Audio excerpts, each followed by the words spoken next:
Buenos días. Welcome back to another capítulo de Más o Menos, capítulo 7, episode 7. We are back for another great episode with a brand new cast of panelists here again. We have a couple usual suspects, my co-host Marco and Giovanni Movie Canon is back as well, but we got a couple of new guys here as well. So we'll go into it. First, I want to go with my co-host Marco. How are you this morning? Hola, buenos dias. Good, man. You just keep setting these early morning streams, at least for us. I know for Phil, it's a much different vibe, but yeah, early morning's rough, man. But I'm good. Looking forward to our conversation. Looking forward to seeing what figures our guests are going to pitch. So yeah, let's look at who's always late, but there he is. Oh, Here there he he is. Unbelievable. Oh no! Shit. Oh, what's going on? What's there? I thought it was Eddie for a second. That was like on the bed with the blood all over his face. Oh no. That'd be a first, but no, Jose, looking forward to it. All right, and again, we're going to go to our returning cast member here on the panel. He is probably our longest running guest so far, Giovanni, G.O.D. Movie Canon. How are you? Buenos días, amigo. ¿Cómo estás? Buenos días, buenas tardes, buenas noches, depende de donde te encuentres. I'm good. Good morning, good afternoon, good evening, wherever you're located. Thanks so much, Jose, for inviting me again. Always a fun time, and I think we're ready to get started soon. So thank you, guys. All right, I'm going to go before we go into our two main eventers. Before the main eventers, I got to go to someone who's here to kind of do a little homework, do a little prep. My man here, Rogue One Photography, Phil. My man here, we've been streaming with each other for a while now, but this is the first time you guest on my show. Phil, how are you this afternoon, right, for you? How are you over there? Yeah, very good. Thank you. Oh, Borada to my American friends, or Pronoun Da to my British friends. Very good. Thank you. Oh, Borada to my American friends. Oh, there's an echo here. Sorry. Really good. Struggling with the heat, but it's nice to have nice weather in the UK. As you all know, it generally rains, so trying to suck it up and enjoy it. But yeah, really appreciate you guys inviting me on. It's an honor. Absolutely.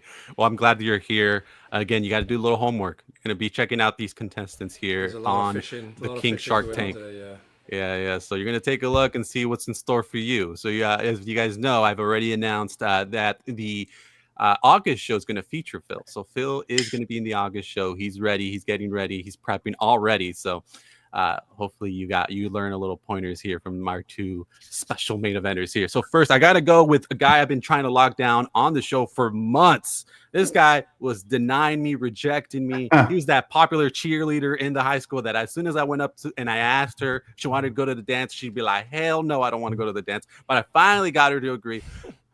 My man here, Connor, Hot Toys Hotline, finally making his debut on Más o Menos. How are you today? I'm good, man. I feel like after just hearing all that, I've already lost. Like you've already made your decision to vote against me. So, but I appreciate you having me on. Yeah, it was a long road to get here because past few months for me have been crazy. But I appreciate you having me on. What you and Marco do is very different from everybody else. I can't promise you guys that I'm very prepared for this, but I'm good at BSing my way through things, and maybe I'll get you on my side. Maybe I will. All right. But also, so is Money Mendez. I got to give a shout out to my competitor because, he knows his stuff, man. So this is going to be a good one, and may the best man win. Well, speaking listen, I just wanted to say, like, in terms of like premeditating who you're going to vote for, we would never do that, but I will be voting against Eddie, unfortunately. So I'm contradicting what I just said. Yeah. At least I got one, man. That's all. There you go. You got one. Oh my goodness. Well, speaking of Eddie, coming off of Giovanni's figures talk last night, a spicy stream that I was watching as I was putting those slides together. Eddie, you have let your voice known, man. But before we get into all that Superman stuff, because actually we're not really going to get into it, but before you mention anything about that, I just want to thank you, man, for being here. You were here last time as a guest judge. You came in clutch to kind of help out with the contestants on that episode. So I'm glad you actually volunteered to actually compete. Yeah, you said you were excited about doing it. Are you still feeling the same way? Hey, yeah, I'm still excited. Despite the lack of effort that I put into Wow. Wow. to the Straight up. to the being prepared. When Connor said that he didn't prepare. Well, That's the I theme don't of the think show, that dude. That's what they had us both on. I definitely won on the not preparing. So Oh, It's even okay, if I Eddie, lose today, I won on that. But You've been really busy doing other stuff, Eddie. It's okay. It's okay. We that's forgive true. you. I'm busy arguing like usual. And dude, if Connor's the guy you've been trying to lock down, what am I, the fat girl that like tried to take you to prom and never you didn't even bat an eye at? Like what the You're fuck? the you're the I backer. met this. You know how many times I've hung out with this guy in person? I had to beg him. I had to beg him to come on the show. What the hell? No, for not tease, even, so. not even. I actually wasn't. I wasn't sure you'd want to do it. You know what I mean? I was like, it takes a lot of time. There's some appreciate it. commitment there. You know what I mean? So I was like, Eddie's a busy guy. You know what I mean? I was like, I don't know if he actually would want to. That's why I offered you the guest judge position, because I was like, that's like less pressure. You can come in, whatever's no problem. You don't have to put in no presentation or some time or anything like that. So I was like, that's why I offered you that position. You were the one that were like, hey, I want to compete. So here we are, you know? So essentially, this is the worst possible show I could have jumped on to pick up any tips. Oh gosh. All right, Marco, if you could help me out with a little bit of background music, can we do music still, or StreamYard Lord knows. giving us a hard We're time? gonna find out right now. I think we can still do music though. So All right. I got you, bro. All right. No problem. In the meantime, we'll say hello to a couple people in the chat that are already joining us. Let's see here. We got, first and foremost, we got Jim Collector, my friend James from over there, the overseas crew. We got good afternoon or Jim. morning, everyone. Good to see you. He was on your show last night, Gio. It was a good one. I saw he joined you, and him and Vita joined you on your show. My man here, Nicolio. Hey, hola, mis amigos. Bienvenido, puto. Wow. Vita is here as well. ¿Qué onda todos? Oh my, she's Vita. picking up on that Spanish. Oh yeah. Muy bien, Vita. My guy here, Rogue One Photography, roaming up the chat. Got my girlfriend Elizabeth in the chat as well. Good morning to you. Miss I got Viking Collectibles. Yes, Miss Plus. We also have Viking Collectibles in here with us. It says, yo, afternoon, everyone. Looking forward to another great show. Yes. Hopefully it is a good one. I believe that's all so far. We got King Dingaling. Wouldn't be a stream without him. Hell yeah, let's go. Yes. I got S-Beam here as well. S-Beam, how you doing, my man? And Nicolia says, it is 4 a.m. here. I appreciate you waking up. We've been talking for back and forth for a couple days, and he was like, I'm going to try to make it, but time zones and everything is a little crazy. So I appreciate you making it here. Blue's here as well. Hey, everyone. Hey, good to see you, my man. Appreciate you. Oh, my man, Danny Spotchka is back. Hey, Spotchka, how you doing, my man? The What's up, Spotchka's back, yeah. The Spotchka's back, man. I love it. I love it. I got Gio obviously warming up in the chat on our panel as well. And I believe that's so far. So I believe I have. Oh, we got sixth scale collector. I'm here just to vote against Eddie. Oh, wow.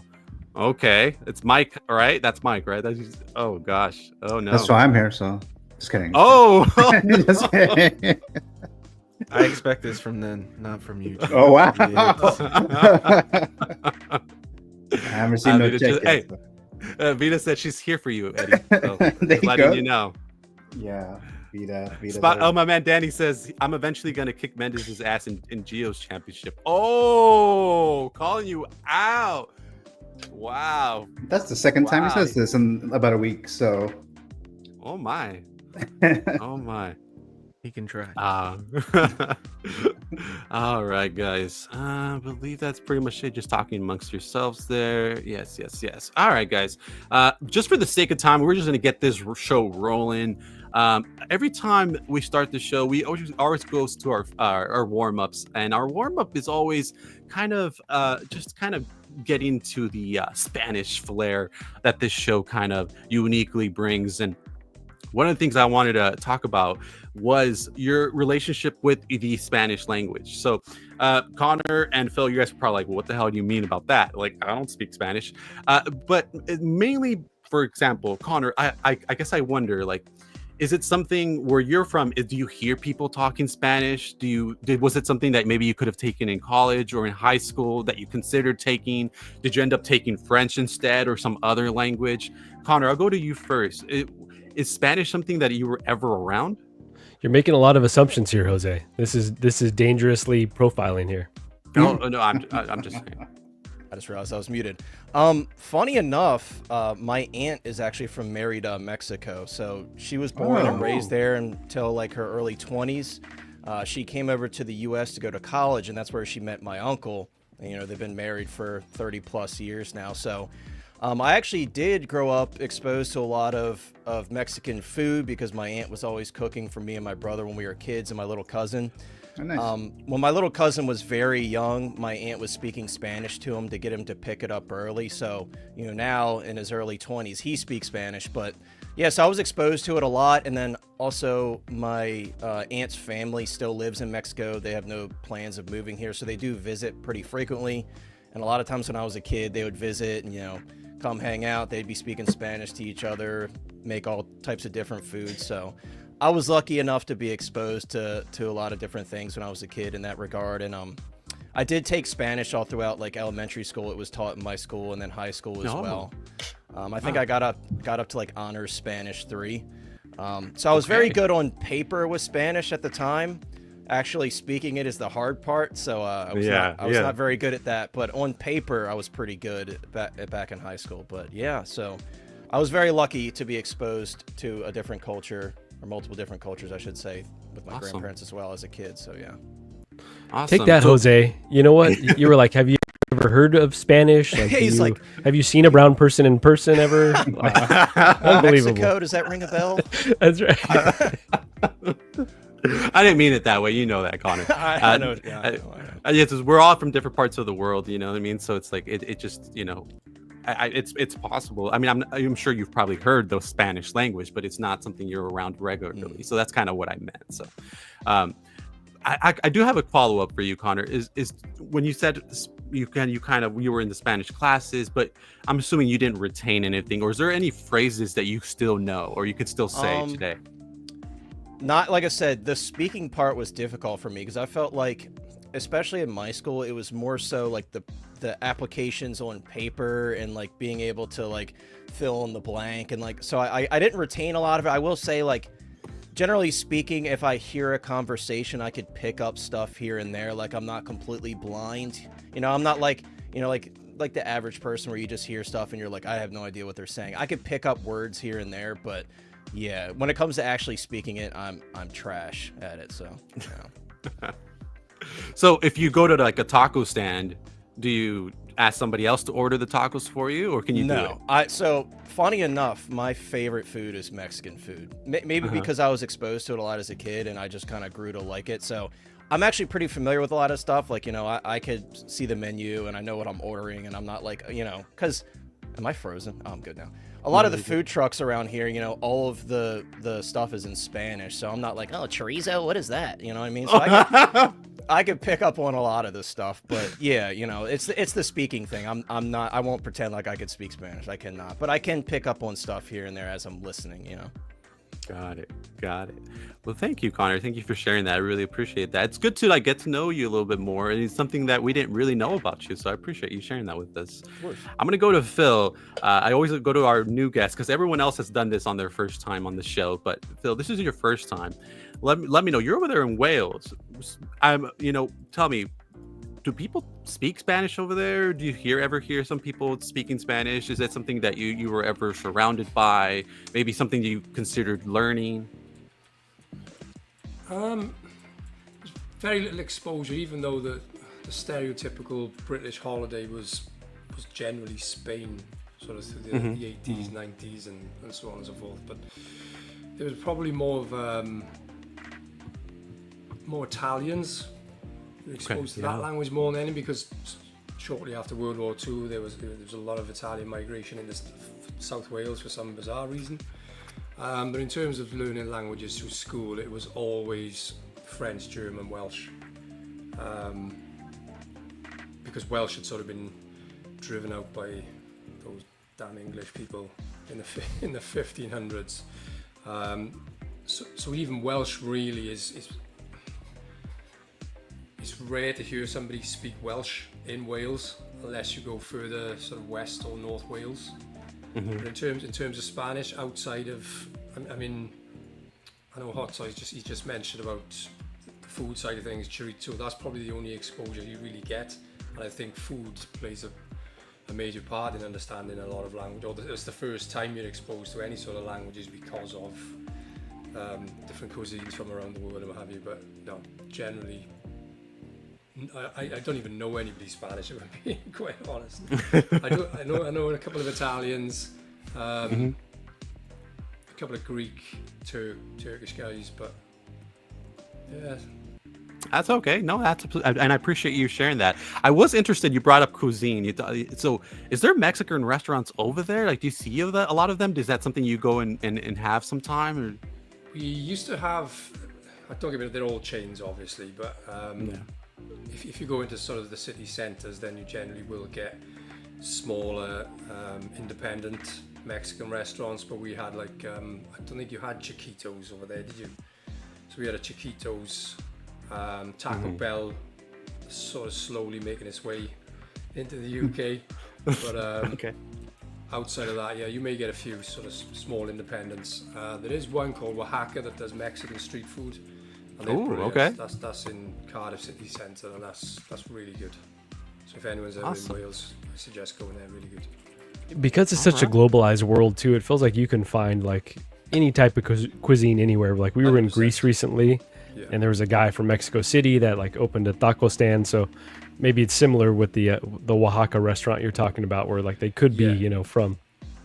And I think you do get quite a lot of that in, along the Mediterranean. You do get a lot of people moving there just to open restaurants from their sort of different cultures and what have you. Particularly the English, they like to open English restaurants with English breakfast. Seems to be a big There we go. But, yeah. I will just say, Collector Joey's in here saying, if you eat flour tortillas with street tacos, I'm gonna look the other way. Oh Joey, my man gets it. But can we just agree that Tex-Mex is not real Mexican food? Can we just agree there, Joey? Wow. Flour tortillas are underrated, bro. You're haters. Want to say hello to Joey. I did see him in there. So Joey was our first ever competitor on King Shark Tank. I really appreciate you being here, Joey. Thank you so much for stopping by. And obviously, Feezy, another competitor that was on the show, went against Ben Thomas. Good to see you, man. Good afternoon. Good morning to the crew. Good to see you in here, my man. I believe that's everybody. I didn't see anyone else new. Badfish is here. Yeah, Badfish is here. Hey, my man. He says he's doing some housework, so he will listen as much as he can and catch the replay. Yeah, no problem, my man. I really appreciate you. My man. All right. Well, thank you guys for indulging me in that. I'm sorry again. I wasn't trying to be offensive, Marco. I wasn't trying to. I was just trying to make Everyone knows you weren't, man. I was just piling on. I was just giving you shit. Hey, We're gonna. Yeah, go ahead. I'm gonna hijack your stream real quick, okay? Go 'Cause ahead. I know you asked me this last stream. If you so pull up a didn't ask damn me La again. Boo Boo right now, I'm bro, not we're gonna pull kicking you up a off. damn La Boo Boo. Shut. Is your name Jose? God damn. You're basically just a channel host here. Just sit in the corner and we'll call on you. Oh when my. needed. I forgot this was the Univision YouTube stream, so I had called in my translator here. She's gonna say a few words. So Okay, perfect. since Yes. it's Uh-oh. Did you disconnect? Uh-oh. You might be disconnected now, Eddie. Oh, no, he's on mute. can you hear me? Yeah. Yeah, we hear Yeah, you we now. can. We can. Okay. You could just lean in. You don't have to be on the camera. I don't know what to say. Just say words. He's forcing her to say something. Go ahead. It's too early for this. Is that Adrian? Buenos días. Buenos You días, guys hear buenos her? días. Okay. There Yes, you we hear her. Buenos días. No sé lo que tengo que decir. Nomás me dijo que hablar en español. No se explicó muy bien. Mm-hmm. Solo dice que no habla No. español, pero ¿qué relación tiene con el español? No sé. Yo, mi familia, le gusta la comida mexicana, pero no le gustan los frijoles. Oh, wow. I don't know how that works. Pero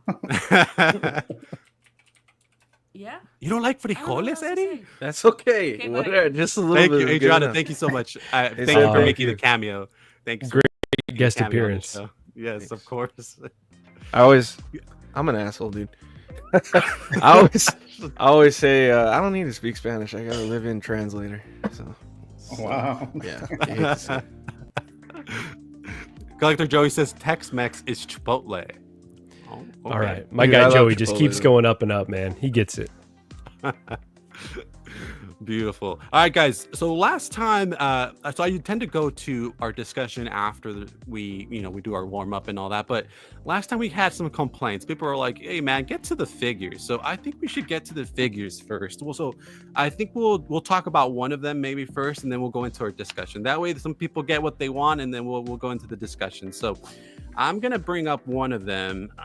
Let's see here. Okay, I'm actually not prepared, so let me actually pull it up. Marco, if you don't mind entertaining our guest while I bring that up. Like I'm a clown. Like I'm here to. Oh, So Adriana was letting everyone know kind of what Eddie's vibe is, right? So Eddie likes Mexican food. He doesn't like beans. So tell us about how you don't like frijoles, Eddie. That's crazy work. Wow, is that what she said? You hate She to did see say. Mhm. She said some other things that I don't feel comfortable Jeez. repeating, but Yeah. I like beans, bro. I just don't like okay, you know the derogatory term for Mexicans is beaner, right? So Yeah. I always say I'm more of a ricer than a beaner. Like I just prefer rice. I like rice. And as a kid, whenever I ordered anything with rice and beans, I would always mix the rice and beans together just cuz like I don't know, beans on their own I wasn't a fan of. And I don't like pinto beans without being refried. Like I need them refried to be. Wow. That's just how I prefer them. But I like beans. They're not. I guess I don't like them as much as everybody else. I guess is the main thing. okay, fair. But you need rice with your beans. Yeah, Bro, beans I'm and much rice more is rice. like a undefeated combo, bro. I could eat that all day, any day. Yeah. So since someone mentioned Chipotle, so you gone to Chipotle, right, Eddie? Yeah, So- I love Chipotle. I just texted the group about this the other day. They have a new adobo ranch sauce. It's fire, but it's literally fire, dude. It's hot as hell. But yeah, like when I go to Chipotle, I won't order beans. I'll tell them to okay. skip the beans. But yeah, Because they have like different types, so but just not even black beans, right? Just no beans at all. yeah, no beans at all. Oh, okay. All right. Well, thanks for letting us, indulge about beans. there. Yeah, talk about beans there. I do have it up here, guys. There was a new announcement, a new James Bond commando outfit that was announced by Hot Toys. Again, they did announce that tuxedo version. It looks like they're gonna do a couple of figures of Daniel Craig, especially from this movie, No Time to Die. It looks like this is our second version. I want to go first to Connor. So, Connor, what do you think of this commando version? Is this better than that tuxedo version? Is this the one you want? I think this looks way better than the tuxedo version. I don't know what it is with Hot Toys lately in their suits. They've been very hit or miss. I'll say I like the 2019 Joker suit enough. I think that looks pretty decent. But like the tux on the first Craig Bond that they did, just something looked weird about it. And I think it's hard too, because like Topo did a custom tux and their tux I think looked a lot better. But dude, I think this looks great. I think the proportions on this one look a lot better. This looks like the exact same head sculpt or very similar to the previous one. I think it's the same head sculpt, but I think like the blood and the difference in the paint just makes it look better and looks more realistic. I love this like suspenders look with like the bloodiness, the blood all over the white t-shirt. I think it looks great. I think it looks really good. I have not seen this particular film. I didn't dislike Craig, but I'm a big Pierce Brosnan guy. I love Pierce. So I've been hoping for a Pierce, man. And even, Sean Connery, from Russia with Love, I would love to see like the white tux and stuff. Dude, I remember I had that game on GameCube. I know I'm going on off, but dude, the From Russia with Love game, underrated, man. But no, yeah, I think this looks awesome. I think they should have announced this one first, personally, just because I think it looks a lot better and this would have opened the line much stronger. Because dude, people were really, I know they do it with every announcement now, but they were really crapping on the first one with the head sculpt and everything, and I think this is much stronger. So, yeah, I mean, being that I'm not like massively into Craig, but I do like James Bond, and maybe they won't do a Pierce, I might end up going for this one. But yeah, I'm hoping for Pierce first and foremost from GoldenEye. That would be the ultimate announcement for Bond for me. Absolutely, that's the one I'm waiting for. Personally, like that, he's my Bond. Pierce Brosnan is my Bond, so that's the one I'm waiting on. So I'm hoping that Hot Toys is working on it. I really hope that they're gonna divert from Daniel Craig, and especially from this movie, because I know that a lot of people like the other films with Daniel Craig better. So I wonder if they'll like do many versions of this. So hopefully, fingers crossed. I do want to go to Marco. Marco, do you like No Time to Die? Do you like Daniel Craig? Do you like this sculpt? What do you think? Honestly, I don't recall disliking No Time to Die. It just didn't live up to my expectations. I feel like the same with this last Mission Impossible film, where they had such like S tier films throughout, like, you know, the run, that you kind of expect like, oh, they got to hit this really high mark, and it didn't necessarily hit that for me. So I forgot that he even wore this like look. I know that's, you know, kind of iconic for this film, but I didn't even remember this kind of more street clothes, tactical get up. So I like the tuxedo version. I have that one, you know, on order. I had plenty of issues with it. So when I say like I'm part of the problem, it's like you pre-order something even acknowledging that it's not perfect, because I do want them to improve, but I'm not going to hold my breath that they will. But yeah, like the head is definitely a little too big on that other version, but that's just a much more iconic look for me than this. But I like the battle damage. It's a cool tactical version of Bond. It just doesn't immediately read James Bond to me. So not necessarily the film that I'd need like every figure from, but if they, I mean, it has pretty similar looks throughout all of the movies, but if they did like a Casino Royale or a Spectre look, that I might, you know, consider picking that up. But yeah, I think that the Tux version is for me. This one, cool that they're doing more, but yeah, definitely not for me. Okay. No, that's completely fair. And you went with the tuxedo option. Do you feel like the tailoring needs work, or are you totally okay with what they did? I think the whole figure needs work, honestly, but in terms of like best representation of Daniel Craig Bond, I know I forgot who it was that mentioned the Topo version earlier, right? And so like that I was thinking about picking that up until they announced they had the James Bond license, and I took a step back. So I feel like it's going to be the best 6-scale representation of Daniel Craig Bond, but it definitely could use some improvement. But you know, if it came out exactly like the prototype, I'd be happy. It would look good on the shelf, but definitely some areas that they could tweak.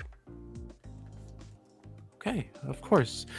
Absolutely. I think I agree with those sentiments. I want to go to Phil. Phil, what do you think specifically about this Bond? Is Daniel Craig your favorite Bond? And do you prefer this version over the tuxedo? Yeah, Craig is probably my preferred, although I did like Connery as well. It was just something about the guy. But in terms of these two figures, I haven't PO'd either yet. I prefer this version, but I don't want to purchase multiple Bonds, so I want Daniel Craig in a tux, but I don't like the proportions on the tux. I prefer the head. Okay, I know there's damage, cuts and bruise into his face on this, so you couldn't really put a tux on this one, and I think it's the only head sculpt as well, isn't it? There's no alternative head, is there? I don't think so, no. Yeah. So it's not as if you could really get a custom tux to go with it, because you look a bit odd. But yes, I prefer this version of it. But if I was getting one for the collection, I'd want one with the tux. And I don't like the tux. Yeah, that so makes sense. At the moment, it's kind of wait and see what comes. No, absolutely. I do think, obviously, if you want to get like a definitive look, obviously the tuxedo is kind of like a go-to, especially for Bond. So I totally understand that sentiment. Eddie, I want to go to you. Do you care about Daniel Craig Bond? Is this something that ever interests you? I've never seen any of his movies. I want to watch Any of them? None of them. Yeah. Wow. I don't know. I never got into Bond in general. Too busy watching Batman and Robin, I guess. Yeah, pretty much.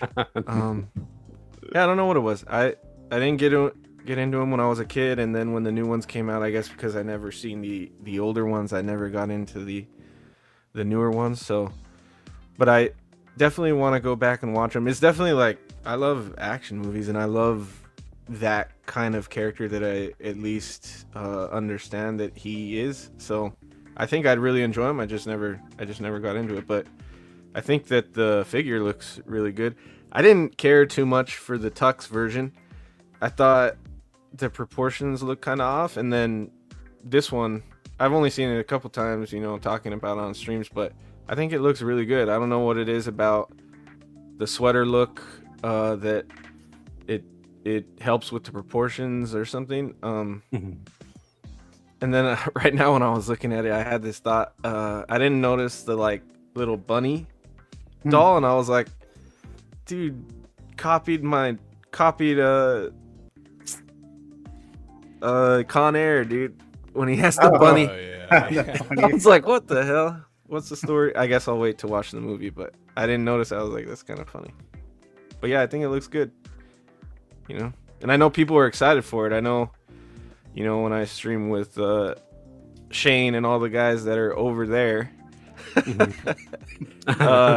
they're all very hyped for a Bond, and so that's cool. That's cool that it's definitely a big franchise. I mean, to me, getting a character represented like that, for me, that I'd get the same feeling if we ever got like a Ethan Hunt. That's more my Bond kind of guy. I know they're very different characters, but that he's always been my action guy. Cool. All right, sorry, I was moving ahead and I didn't notice I was already switching it. So sorry about that. We'll go to the next person to share their thoughts. Gio, let me know, what do you think about this Bond? Have we confirmed that it's a different head sculpt than the Tux version? Because I don't think It looks so. like the I same honestly think one, just battle yeah. damage. Okay, that's what I thought, because the first one, the tuxedo version, it kind of looked off to me. Like there were certain angles that it kind of looked like Daniel Craig, but the majority of the photos that I saw didn't really look like him. And then it was kind of the same situation here. Like depending on the picture, it really looks like Daniel Craig, but most of it doesn't. I mean, I like the Daniel Craig James Bond films, starting with Casino Royale and things like that. But I think if they were to announce a James Bond figure, I would probably more likely to pick up Pierce Brosnan from GoldenEye, only because I feel like I spent the whole summer playing that game. Although, in more realistic, it was probably a whole year of just playing that game. The N64 and stuff like that. So I have a lot of connection to that nostalgia. And I mentioned this on my stream before, that I used to throw those proximity mines when I played with my cousins and stuff, and I know where everyone would spawn, and I would kill them, and then Your cousins hate you, by the way. They fucking hated that. Yeah, they definitely did, and they would respawn and they would blow up. They'll respawn in another spot, they'll blow up. So that's how I got my points there. But so that's my connection to Bond. So I don't see myself getting any Bond figure at all, unless they do like I said, a GoldenEye Pierce Brosnan one. And even so, I'm not even entirely sure. But excited for people who want this. That they open up this James Bond line. It's like you guys mentioned, is a very popular franchise, and we're now just getting this. And as a lot of you guys know, Amazon is now working on a new one, so we'll see who they cast, and I'm sure they'll probably do a figure of whoever that Bond is, maybe Tom Holland, but we'll see. But shout out to Agent Silver Fox. He will have a heart. He was gonna go like mental if they cast Tom Holland. So I hope they don't, for his sake. I hope they don't cast Tom Holland. right. All right. Marco spoke. Yeah, we all spoke. Connor, you spoke. Yeah, everybody spoke on this Bond. I think we can move on. I wanted to touch on Joel, if you guys don't mind. This one was recently announced. It kind of got me by surprise, to be honest. I did not think they were going to do this one, and it got me really surprised. Guys, I'm going to go with Eddie first. I think you were mentioning last night you did watch at least the first season, right? Did you like Pedro as Joel? Yeah, I really like the first season a lot. And yeah, I thought he did great for the character. I don't have any like previous love for the character. I didn't play the games or anything, so my first like that was my first experience with the franchise or whatever. So I loved it. I thought it was great. And then season 2 came out and I stopped loving it. But I watched, a couple episodes and, then everything happens and I'm like, okay, I don't want to watch the show anymore. Yeah. If this would have came out before season 2, I would have bought it. I would have pre-ordered it in a second. And I still am tempted to order it because I do really like the character and, I love Pedro as an actor. And so I kind of do want it, but I think that just over years of collecting and stuff, I've realized that like if I don't have a love for the IP anymore, like there's no point in me getting the figure, even if I do like parts of it or I initially had a love for it. Like I need to still love it to collect that kind of thing. So it's probably a pass for me, but I do think it looks sick, and I always wanted to get the third-party Toys Era figure. I thought that figure came out really good too. I thought that had a good likeness and everything, and I was gonna get that, and and then season 2, so it's a pass for me. But people that can separate one season from another, or like sometimes I have an issue with movies too. Like if a sequel isn't as good as the original, I won't want anything from that franchise either. And I know people are better at like compartmentalizing that kind of stuff, and so that's cool. I'm glad that he finally got a figure at least. Yeah, absolutely. I want to go to Connor. Connor, were you a fan of the video game? Did you play the game? And did you like Joel's interpretation on the HBO series, so played by Pedro? Yeah, so going into this show, I was very invested in it because I did play the games. I really did like Pedro as Joel. I thought he did a great job. I agree with Eddie, the second season. I watched the entirety of it. It was terrible. And this is coming from somebody, and I sound like one of the book people, like, oh, it deviated so much from the book, but like legitimately, like the game, dude, like they changed so much shit from the game to the show that made no sense. Like everybody's really crapping on Bella Ramsey, and I feel bad for her in a way because they're like going after her personal looks and stuff, but just generally speaking, she did not at all feel like Ellie felt in the second game. Like Ellie was like, you were scared of her at some point. She was like super badass and like ruthless, and like I just don't get that from Bella Ramsey in the second season. I almost wish they went with someone else for the older version of Ellie. Yeah. Without going too much into it, just talking about the figure though, I think this looks phenomenal. And I did have the Toys Era version, and I did really like it. I thought it looked awesome. But seeing this now, there's a lot that looks a lot better on this one. I actually sold my Toys Era one at the perfect time, like right when they teased that there was going to be a line, or at least a figure. We obviously didn't know at the time. From this show, I sold it for a decent price, and I'm glad that this one's a thing now. I will be picking this one up. I will say he does come with significantly less than the Toys Era version, because that one came with like a shovel and a bunch of like die-cast cans of food and just all kinds of random crap. But to be honest with you, it was all just in baggies in my accessory bin anyway, so I won't miss it at all. But yeah, this looks phenomenal. Like this head sculpt, Jose, I know we talked about like the hair was a little bit on the thicker side for Hot Toys, but generally speaking, this is an insane head sculpt. And they got like that, like Pedro Pascal does this thing with his nose where he like slightly flares out his nostrils when he's like scowling or smiling, and they even got that with this head sculpt. Yeah. It's pretty nuts. I don't know if Yixi did this one, but it screams like something she would do because she's just amazing. But yeah, this head sculpt's incredible. It really is. Yeah, I agree. Yeah, we did have a conversation about the hair. I thought it looked a little spaghetti, but not too bad. And I think that I think the likeness though is insane. Like you're saying, it's really, really good, especially if you compare it to the Mandalorian season 2, Pedro. Yeah. I think you kind of show how far they've come, even from that head sculpt. So I definitely agree with you there. I want to go to Phil. Phil, what do you think about The Last of Us? Did you ever play the games? Were you ever invested in the games, or did you watch the show and did you like the show? Unfortunately, I haven't played the games. I may go back to sort of grab one of them because they're pretty cheap now anyway. I think, and they remastered as well, I believe. Yeah, they've remastered them. So yeah, I may go and give them the blast. It's just the time element for me. But I did watch season 1. Really enjoyed it. I mean, I can't compare him to the video game, but I thought his character was really good in the show.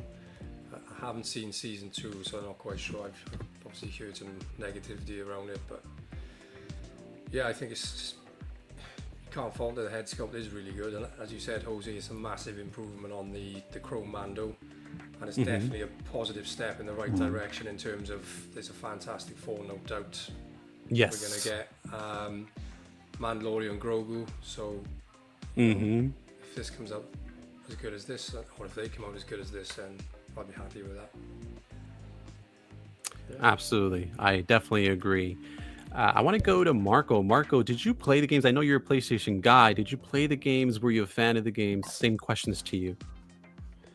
Yeah, Last of Us 1 and 2 are some of my favorite games, honestly. I thought the second one got a bad rap, and I get the choices they made were going to be divisive regardless, but I appreciated that they tried something really new, and at a time where like our society's really polarized. Like a game about empathy was just like super interesting to me, and like came out during the pandemic. Like I don't know, hit at the perfect time for me. But when they were, announcing that they were going to make a second season, I was like, this is going to be tough. This is going to be tough for them to figure out. And yeah, sure enough, I think that same division that was around the game has happened with the show. And there's a lot of factors. Obviously, I wouldn't be shocked if they don't do Bella Ramsey at all as Ellie, and I think that would be a mistake, but I think you could probably just have Joel on your shelf as your Last of Us representation and call it a day. And so I think this looks awesome. Like the sculpt looks incredible, like the costuming, that iconic jacket, like this is giving you pretty much everything you could want except for the seamless forearm. They've got to start, Lim Toys did the seamless forearms with Nathan Drake, and I know Lim Toys has been teasing doing a Joel and Ellie. I know Tuka's in here saying he likes the smaller scale ones, but so if you really wanted the video game representation, obviously that's going to be coming, but it'll probably be, 2 or 3 years till we see that, finally on our shelves once it's announced. But I think for Last of Us representation, this is perfect. Definitely interested in picking this up. And yeah, we'll just see if they actually end up doing that Ellie, but I'm skeptical that they will do it, because it'll be, internet's going to have a field day, unfortunately. Like Connor was saying, with her personal appearance, people are just really brutal. And yeah, so I just, I really don't think they're going to do it, but let's see. Yeah, I had seen something that there was like a description that said like Ellie and then also a clicker or something like that. I don't know if you guys saw that, but I had seen that, and I was like, well, I wonder if that, is actually something that they're actually considering doing. I hadn't thought of the clicker, but a clicker would go crazy. That would be a must-have for sure. Yeah, and if they don't do an Ellie, but they do a clicker, there you go. It's like you have something to kind of go with it. Yeah, I can't quite remember. Did he play guitar in the show? He did, yeah. He did, yeah. But this doesn't come with a guitar, does it? Oh, yeah. No. No. I want to go to Gio lastly here. Gio, did you watch the show? Were you a fan of the games? I never played the game. I always heard about it. I heard it was a great game, at least the first one. I did hear a lot of negative things about the second game. The series, I really liked the first season of this show. I think Pedro Pascal was great, and Ramsey. What's the first name of the actress? Bella Ramsey. Bella. Oh, there you go. So she was good in the first season, and I remember her from Game of Thrones when she was much younger. Yeah. So I really liked the first season. I think we won like several awards as well. And I did hear what the spoiler from the second game, and therefore the second season. So I already knew what was going to happen there. But I did start watching season 2, but I stopped within maybe like 5 episodes in. I just kind of stopped watching it. I wasn't familiar with Ellie's character, if she was supposed to be so unlikable in season 2 or not. So I was like, I don't know if this is supposed to be accurate to the game or not, but I'm not really liking it. Yeah. So I kind of like, and she's like the lead, so it's like, I'm not really that interested. I'll see if I go back to it later on. I still haven't. I might still. I think it's only like what eight episodes. I think I don't think it's that many Something like episodes that, for a yeah. season. So, I mean, I may come back to it, but at this point, I just didn't finish season 2. I do think the head sculpt of Pedro Pascal looks awesome. It's a great looking figure. I'm not, planning on picking this up. I have only certain a space, that I want to get. So this wouldn't be it. Like I said, I like the season. I like the first season, but not enough for me that I would want to get figures. Sure. And I don't know. I have a feeling that they might actually do an Ellie. It's kind of like a thing that has to go together in a way. And is this specifically, even though he looks the same, right? But it's supposed to be more like for season 1. I'm guessing this figure. And not so much the second season. I mean, like I said, it kind of looks the same, but so I don't know. Ellie might be a little older in season 2, so if they were going to make a figure, it'll be from the first season. I'm not sure, but I think they will do Ellie, but who knows? But yeah, like I said, I wouldn't pick this guy up, but it does look good. The figure does look really good. Absolutely, I agree. Well, I guess we'll just keep an eye on it and see if they actually go through with it and they actually do Ellie and maybe a clicker or something else. We'll see. I guess we'll see. All right, guys. Well, thanks for going over these figures with me. Now, the other big thing was obviously the whole NR, and Hot Toys Superman 2025, and I told all the panelists here that I didn't really want to get into it. Everyone's done their comparison videos. Everyone's done their talks on the figures. And I honestly pick whatever you like. That's totally cool with me. I don't really want to get into that. But I thought it would be cool to be on theme and have a discussion on Superman and kind of the history of the films. So if you guys don't mind, we'll have a little conversation. I want to talk about canceled Superman films. And let me bring this up if you guys don't mind. Here it is. And here it is. So obviously there's a long history of Superman films that have been made, right? From the Christopher Reeve films to the Henry Cavill, the Brandon Routh. There's a lot of films that have been made, but what's really interesting to me, really fascinates me, are films that didn't get made, right? That films that were in development, even costume testings that were happening that were going to get made and ended up getting canceled. There was several films that really intrigued me as I did more research and I was doing these slides. For me personally, I was really, really intrigued on how close some of them got to shooting the actual film and ended up getting canceled. And again, we have a new Superman film on screen that a lot of people are watching and either loving or hating. And again, I don't want to get into that today because it's a little early. And I know a lot of you guys haven't seen the film. I know, Phil, have you seen it already? Not yet, no. Not yet. No. So see that we have someone here on the panel who hasn't seen it. I know there's some probably some people in the chat that haven't had the time to go ahead and watch it. They're spending time here with us, so that's totally cool. We're not going to get into the discussion of that film again. We're actually going to talk about canceled films, all right? And one of the films that really, really intrigued me was Tim Burton's Superman Lives. Now, Tim Burton's Superman Lives was a film that was going to get made around kind of the Batman and Robin era. So this is post Keaton. So Tim Burton had already left after not agreeing with Warner Brothers in terms of the tone and the direction of Batman Forever, the third film. And so around 97, 98 era, Burton was set to come back and actually direct a Superman film. Kevin Smith was brought in to rewrite a draft that already existed, and producer John Peters implemented several unusual mandates. If you guys know about the history of this, there was this whole thing about a giant spider and killer pandas. Nick Cage was approached to and agreed to star if Burton directed. Test fittings and a new draft was written, so he brought in his own guy to do a rewrite on the project. And again, ultimately, it was canceled after Warner Brothers had big financial losses on Batman and Robin. Let me move here. Sorry. Sandra Bullock was considered the top choice for Lois, and I did go ahead and generate an image here for you guys. But Courtney Cox and Julianne Moore were also in the mix, so they were the top choices. If there was a call sheet actually that I found, I couldn't find again, but I had seen it that basically had her name listed at the top of kind of like their wish list of who they wanted Lois Lane to be portrayed by.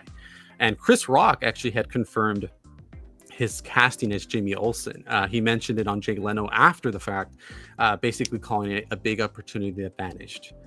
Kevin Smith would also confirm that in 2002. And again, the key plot points on that one was that Superman dies fighting Doomsday. Brainiac comes to Earth and blocks the sun to weaken Superman and team up with Lex. Christopher Walken and Kevin Spacey, you're going to hear Kevin Spacey a lot in these slides, were the top choices. Christopher Walken for Brainiac and Kevin Spacey for Lex. Superman's consciousness survives in a Kryptonian matrix while the body is resurrected in a black recovery suit. Lex and Brainiac merged to make Lexiac a hybrid villain.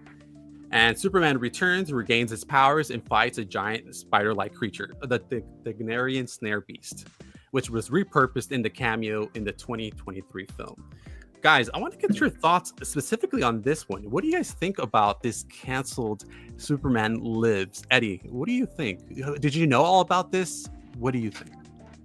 I had no idea that this was a thing until I saw The Flash. Mm-hmm.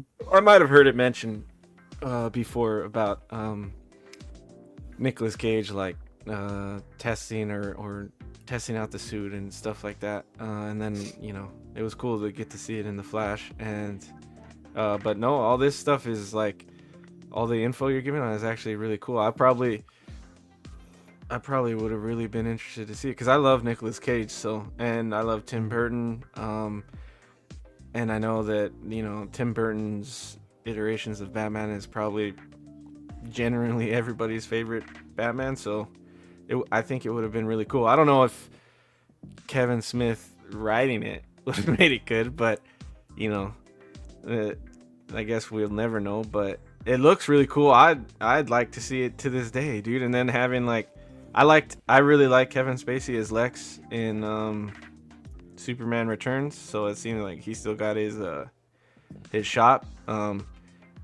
So that was cool. And then having those actresses for Lois Lane, I think all three of them would have done really well. I feel like out of all of them, Courtney Cox would have been a good Lois Lane. I don't know why. I feel like she just has, Monica really has that vibe of Lois Lane. Well, Gail Weathers, right? She played a very similar That's character what I was going to say. Yeah. So, That would have been really interesting to see, I think. And then, Chris Rock, that would have been cool. So, I mean, it has all the things that would interest me. So it's cool. Sucks that it never got to be a thing, but at least we got him in The Flash, right? That was cool. Yeah, that was very cool. Connor, what do you think about Tim Burton's Superman Lives? Is this something you would have liked to see?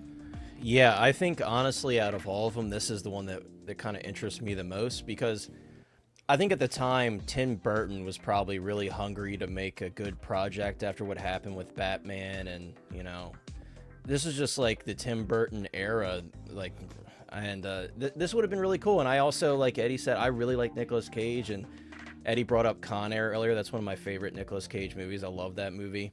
But I also loved him as Ghost Rider, too. I know a lot of people are, divisive on that, but I thought he was awesome as Ghost Rider. I loved him. Yeah, same, dude.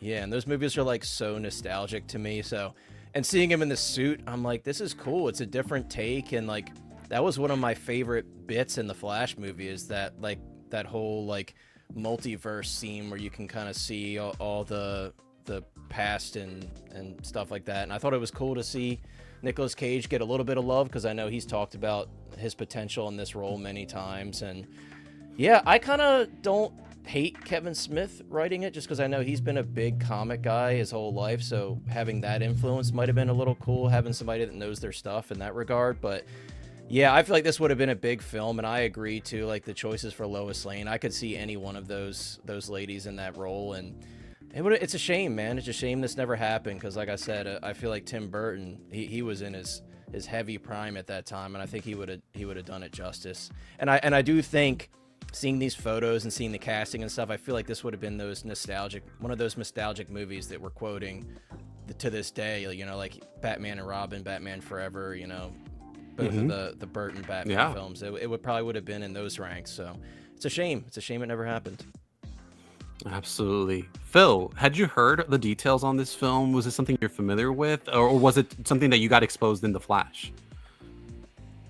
I mean, I'd obviously heard rumors about Nick Cage playing Superman at some point in the past. I don't know whether that was around the time The Flash had been produced, because there were talks of the cameo of him in there and all the rest of it. So I don't know whether it was off the back of The Flash or if it was before that. But I mean, I'm probably going to get a lot of hate to it, but I don't like Tim Burton movies at all. The only Tim Burton movie I actually like is the '89 Batman.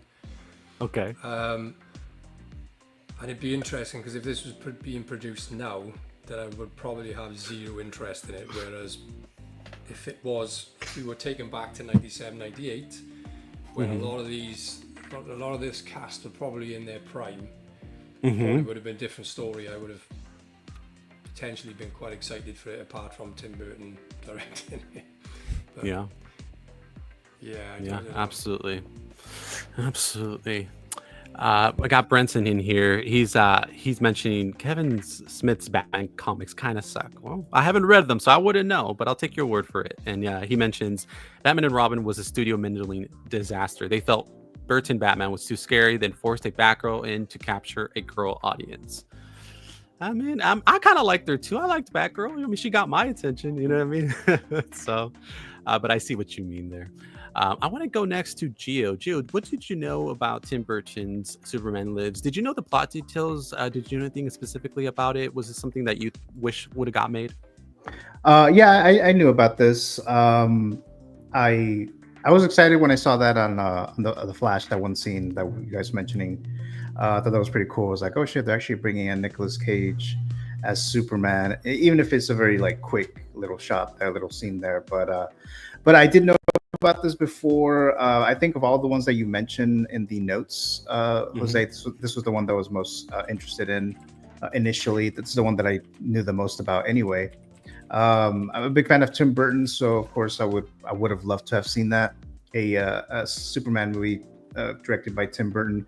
Nicolas Cage, big fan of him as well, and that was during the height of his popularity, right? So we had Con Air, Face Off, and I think he just won an Oscar for Leaving Las Vegas. So it was kind of like it would have been, I think, pretty big at that point. I think of the Lois Lane, I probably would have preferred Julianne Moore personally, playing the character. But and then Chris Rock as Jimmy Olsen, that would have been cool to have seen as well.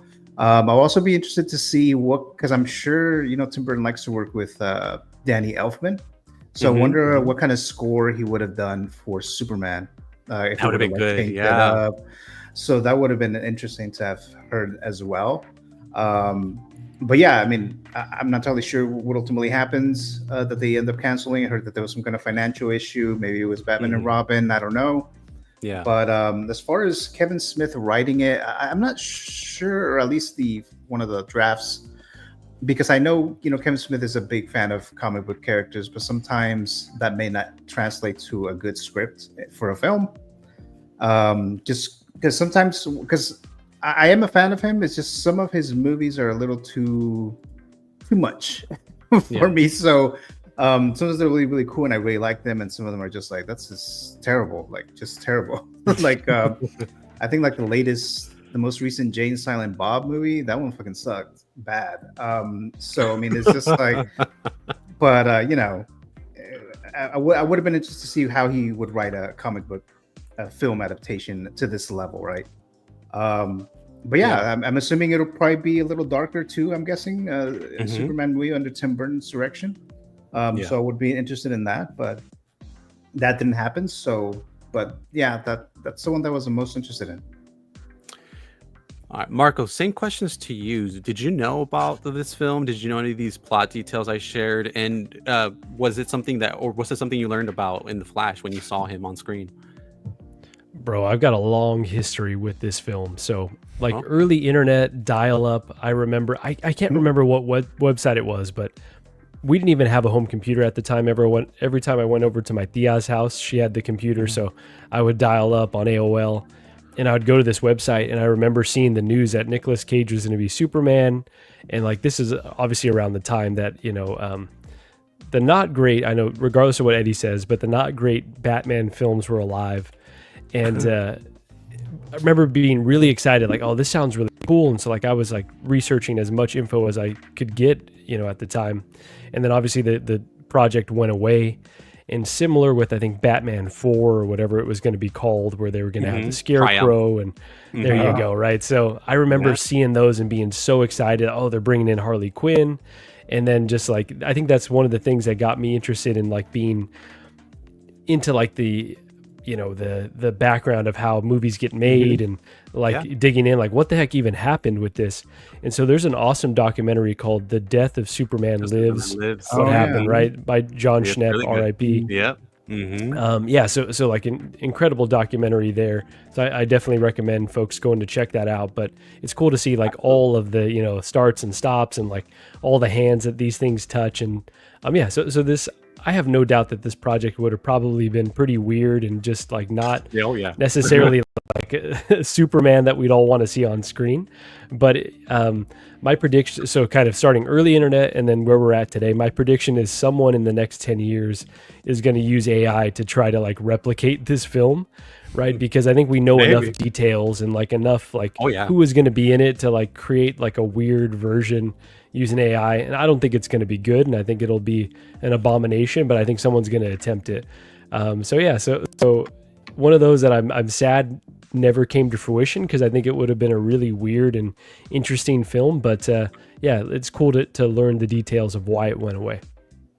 Absolutely. I've always thought, I'm like, DC makes great animated films. Like, why not make it into an animated film? You can maybe even get Nick Cage on board to voice Superman, and you know what I mean, and kind of just go off. Like, you can go off of what the story was and just make this film for people that wanted to see it, because I think there's a lot of interest in it. You know what I mean? Like, a lot of the what if is I think the most prominent one that I think fans are really interested in. Like, I personally even think about it, I'm like, man, I would love if like a Mars Toys or somebody made this Nick Cage Superman, because I think it would be perfect to pair with your Michael Keaton Batman. I think that like when you think about it, like this Superman was his, Michael Keaton's Superman. Like, so that's the one you would pair up, because you can't pair him up with Christopher Reeve. So it's like, for me, I personally think if someone were to make it, I think there would be interest. I don't know. That's just my take. But no, at this time, right, where there's nostalgia for Batman and Robin, like, come on, Batman and Robin, we're looking back fondly at. Like, it's just an interesting time. I think that's an interesting thing you said about the animation. I wouldn't be shocked if there was like, if that was in the works, because why not give that a shot? It'd be cool to see it in some shape or form. Absolutely. Would you watch it though? I don't think so. I would Out of curiosity, I'd have to, bro. I'd have to. Marco specifically, we know he doesn't like to watch animated things. No, you know what? I don't go out of my way to watch animated, but every time I do, like, I'm pleasantly surprised. I will say, like, Across the Spider-Verse is probably one of the best movies I've seen over the last few years. So animation can be done really well. It's just not normally my number one pick. Absolutely. We got a couple more, so we're going to try to breeze through them if you guys don't mind. So we get Superman Lives. The next one was Wolfgang Petersen's BVS. So there was a BVS that happened, was going to happen before the one that actually happened in 2016. It was codenamed Asylum. And it was planned to shoot in early 2003 with a summer 2004 release. Was developed simultaneously with the J.J. Abrams project Flyby, which we'll get into in just a second. The studio clashed over the dark tone and ultimately decided that J.J. Abrams was the one they wanted to go with. They took a vote and they voted 11-1. So the board took a vote and wrote and voted in favor of the Abrams project, which canceled this one. But it's really interesting. Again, they were really invested in this project, and to the point that they had a billboard promoting the film that was placed in the Will Smith film I Am Legend. So if you've ever seen I Am Legend and you see that billboard, it was because that film was going to get made. So that's what was really interesting. And this part's what really was interesting me, was who they wanted as Superman and Batman. And Colin Farrell was the top choice for Batman. So before he was Penguin, he was actually being considered for Batman. So I did go ahead and create this mock-up for you guys. You could see that. Now, Bale was also a contender, but again, the top choice was Colin Farrell. So it's really interesting now. You'll start hearing a lot of the similar names of people that eventually got cast being contenders for the roles. And Jude Law was also the top choice for Superman. But again, he was unwilling to commit to the sequel. So he tried on the suit and he's talked about it publicly, but he just felt like, oh, I don't know if I can commit to making multiple sequels. They were trying to tie these guys down to like 3-picture deals. So they were, Jude Law specifically was not interested in that. Now, the key plot points, this was really interesting. And you can kind of see how there's some similarities to the BVS that we actually got. Now, in this one, Bruce Wayne retires, finds love with a woman called Elizabeth Miller, and gets married. Joker murders her on their honeymoon and forces him back as Batman. Clark Kent, on the other side, Clark Kent, who's now divorced, has a fractured friendship with Batman due to manipulation from Lex. Batman and Superman clash in a brutal fight that's fueled by grief and mistrust. They end up discovering Lex's plot, reconcile, and team up to stop the Joker and Lex. Now, for Joker and Lex, Johnny Depp was being considered for Joker, and Kevin Spacey, again, was being considered for Lex. Before we get into Flyby. Actually, let's go into Flyby so we can compare and contrast. So now, J.J. Abrams at the same time was developing another project, and it was called Superman Flyby. Now, he had written the project, but they had other directors attached to direct it. Now, first, it was Brett Ratner from Rush Hour fame, and then Mick G.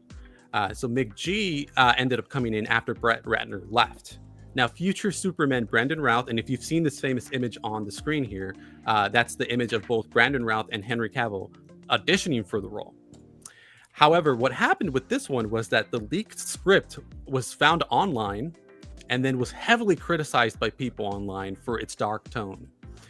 The WB cited budget and tone for its cancellation, and eventually it would be replaced with Bryan Singer's Superman Returns, which obviously got made and cast Brandon Routh.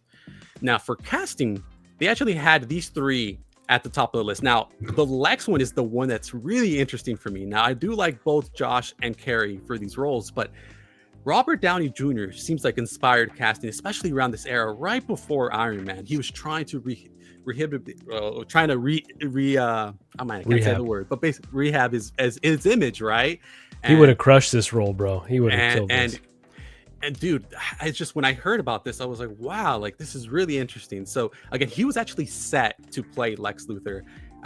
Warner Brothers saw him as charismatic yet capable of menace. Now, the top choice was Josh Hartnett. Again, around this time, it's run around the early 2000s. He was a big name, and the studio really wanted him. Now, he did turn it down, I believe I read 4 times, but the studio was really interested. And there's an image online that you can find of him trying on a Superman outfit. But this is a mock-up I created of the suit, of him wearing that suit. Now, Matt Bomer, Brandon Routh, and Henry Cavill, and Brendan Fraser were all considered for the role for this particular film. Now, for Lois Lane, it was Kerry Russell. She was the top choice, and she actually screen tested with a lot of the Superman actors. Ratner liked her grounded presence, wit, and chemistry with the contenders. Now, let's get into the story real quick, and then we'll compare and contrast both of them, and you guys can tell me which one you liked better between them. Would you have voted for which, for either Flyby or for BVS? Now, quickly, the story. In this version, Krypton survives. So again, it doesn't blow up like we typically know. It actually survives, but it's torn in a civil war. Jor-El, which was the top choice, was actually Sir Anthony Hopkins, which I created an image there for you so you can see that. He's actually imprisoned by his evil brother called Katazor. Kal-El is sent to Earth and is to escape him. Same origin story. Again, the Kents find him, struggle to control his powers, yada yada. But in this version, once he's developing his powers, then we find Lex Luthor, who is actually a CIA agent investigating UFO sightings, and he's obsessed with finding who Superman is. Later, it's revealed he's a sleeper Kryptonian agent trying to tie him directly to Kal-El's past. So it's kind of like a whole double agent thing. Evil Kryptonians led by Tyzor, which is Kata's son and Kal-El's cousin, arrives on Earth to capture Kal-El. Superman fights them and is killed, entering a Kryptonian afterlife, and he meets his father, Jor-El. Superman is then resurrected, he defeats his cousin, and he returns to Krypton. It's heavily inspired by Hamlet and or The Lion King, if you've seen The Lion King. And some concept art here for you. Now that we know kind of the details about both films, guys, I want to go into it. Is there one in particular that you guys are like, I would have preferred to go with that one? Eddie, what do you think? I don't know. That's kind of tough. Both sound very interesting to me. I like that the one with Anthony Hopkins. I like that it's more Kryptonian, other Kryptonian characters, because I feel like that hasn't been done, other than like the Zod and everything. So that would be interesting to see. And also, I would love Anthony Hopkins as Jor-El.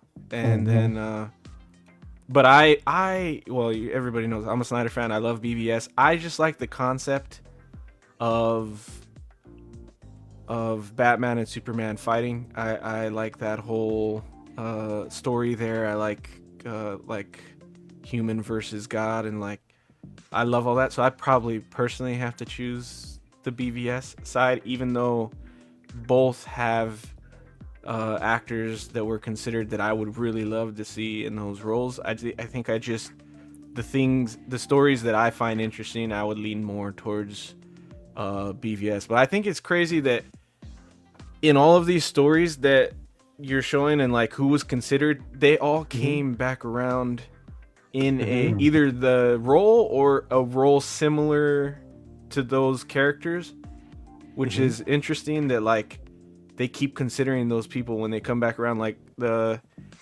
obviously a lot of these people ended up getting cast as a Superman or Lex, but then also the first thing I thought when I saw RDJ as Lex is RDJ being Doom, because I feel like that is very similar to that character, like at least in my mind, like what Doom is supposed to be. I know, in the comics they could be completely different. I know Doom has like different powers and everything and all that, but to me, I feel like he would do really well at that. And I'm kind of wondering like how you feel about it, because I know you're very particular about the whole him being cast as Doom thing. So yeah, but I think he'd be interesting. I think he'd kill it. He's a great actor. And then the mock-up was Johnny Depp as Joker, right? Yeah, actually that one the internet, so the AI did not love me trying to make him into the Joker. I don't know why. It did not let me. So that's actually an image I just looked at. I Googled it, and that's the image I pulled up. Whoa, going a little ahead there. Yeah, I just pulled that one up from online. I never thought of that. I don't know if I've ever talked about that, or like, because I know we always like fan cast a Joker. He would be insane as a Joker. I feel like he's got that character actor thing, so. But yeah, it's really cool. I'm glad you did this. I'm learning a lot about all this stuff that like I never knew. So it's really cool, dude. I wish a lot of this stuff was done. Absolutely. Connor, what do you think? Would you have gone with BVS? You're in that boardroom. When you raise your hand, which one do you raise your hand for, BVS or Flyby? I mean, both of them do sound very interesting to me, and I like that Flyby is kind of like Eddie said, like exploring themes that we haven't really seen touched on much with the Kryptonian side of things. But I also love BVS, so I would love to be able to have something to compare it to had that original film happened. And who wouldn't want to see Dumbledore versus the Penguin? Yeah, absolutely. But no, I think this would have been really cool. I'm all for dark themes. I'm also a big Snyderverse fan, and I like the darkness behind basically everything in the Snyderverse and the way that it was written. And yeah, I mean, it sucks that at the time it didn't get greenlit because, you know, maybe we'd be talking about it today and comparing it to a lot of the newer DC stuff today. So yeah, it sucks. It sucks going back and seeing like these missed opportunities that could have been touched on so long ago, and it sucks that it took Zack Snyder to give that concept a shot on the big screen. Because that is my favorite project from the Snyderverse is BVS. So yeah, this would have been sick, man. It would have been really sick, and seeing them here in the suits, I'm like, they both kind of fit.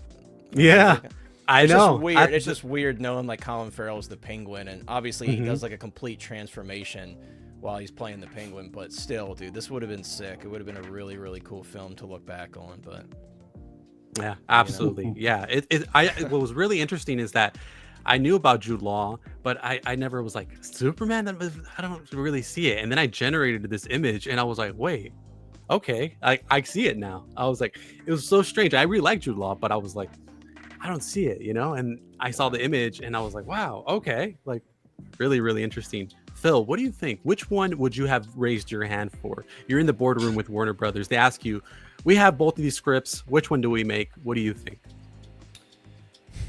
I still can't get my head around Jude Law and Colin Farrell being Batman and Superman from those images. I think it's mind blowing.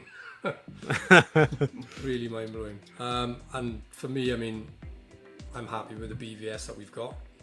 It's probably one of my favorite movies out of the what was the DCU.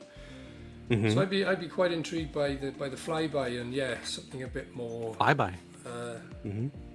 sort of science fiction-ish. Yeah, like Eddie said, you know, Andy Hopkins would make fantastic. He played a fantastic character. Yes. Josh Hartnett again, though I'm not sure. They'd have to cast somebody else before I bought in. Well, what's funny is that Matt Bomer was, I believe, the top choice for McGee, I think. Yeah. So it's weird because they had two separate directors, so they kind of had different preferences. But Matt Bomer has said, you know, kind of the way that the industry was at the time, because of his sexuality, they were like they weren't kind of uneasy about casting him. So he's talked about at length how he feels that cost him the opportunity to eventually be Superman. Because he was the one auditioning for that role several times. Yeah. As I was mentioning, a lot of these actors were being considered throughout all these projects, and then the future projects where Superman Returns and Man of Steel, a lot of these actors were all going for the same role multiple times. Yeah, and I mean, again, you've got Robert Downey Jr. there. Was this around about the time where he was sort of trying to get himself clean and sorted out? Yeah. So for him, I think it would have been a bad choice because potentially that would have been a one and done in the end of his career. But and I've never found him particularly menacing, particularly in the MCU and as Iron Man. Yeah. So, but again, putting myself back to when this potentially would have been released, then yeah, maybe I could have got on board with Robert Downey Jr. playing Lex. But yeah, definitely the flyby one seems more interesting to me. Because in my mind's eye, we've got a BVS, and that's the BVS I like to. Got it. That makes perfect sense. I want to go to Gio. Gio, which one of these would you have raised your hand? You're in the boardroom with Warner Brothers. They ask you your opinion. They were like, Gio, you're the tiebreaker. You'll decide. Which one are we making? Flyby or BVS? I would have wanted to see Batman vs Superman. I think that would be something that most people, at least for me, I think a lot of people would want to have seen a movie adaptation of Batman versus Superman. So that would have been like an easy pick for me there.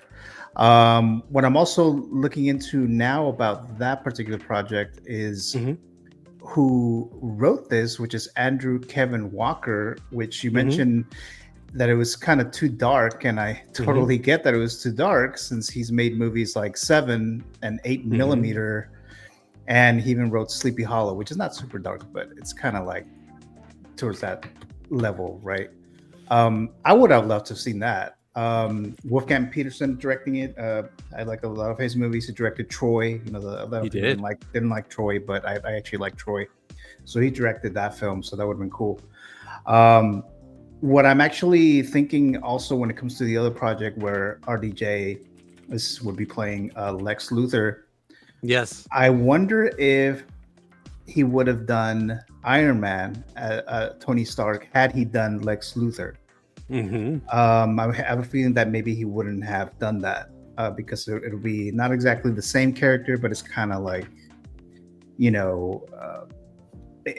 big billionaire, a big role, things like that. So it might be a little bit similar. So I wonder if had they actually gone through with this, if he would have actually been able to do Iron Man. Now that we know, what we saw RDJ do as Tony Stark and stuff like that. But I think Kerry Russell would have been a good choice for Lois Lane as well, as I mentioned in the other ones, like Julianne Moore. I think Kerry Russell would have been good. Josh Hartnett. I kind of recently found out a couple years ago that he was actually in the running to be Superman. I know he was kind of popular during that time as well. A lot of movies that were coming out early 2000s and stuff like that. Halloween H2O, and then later on Black Hawk Down and all those movies. But I didn't even know that he was considered at one point to be Superman. The idea. Go ahead. This is the picture. Of him. That's the one. That's the one that I saw. I was like, oh, okay, so that's Josh Hartnett. What do you think of this, Eddie? Is he buff enough for you? It's a different time. It was a different time. Eddie was saying Corn Sweat's not big enough. I'm like, if Corn Sweat's not big enough, or however you say his last name, then there's no way this is passing the vibe check for Eddie. Steroids exist for a reason, and now they're very medically safe. And so don't come crying to me, okay?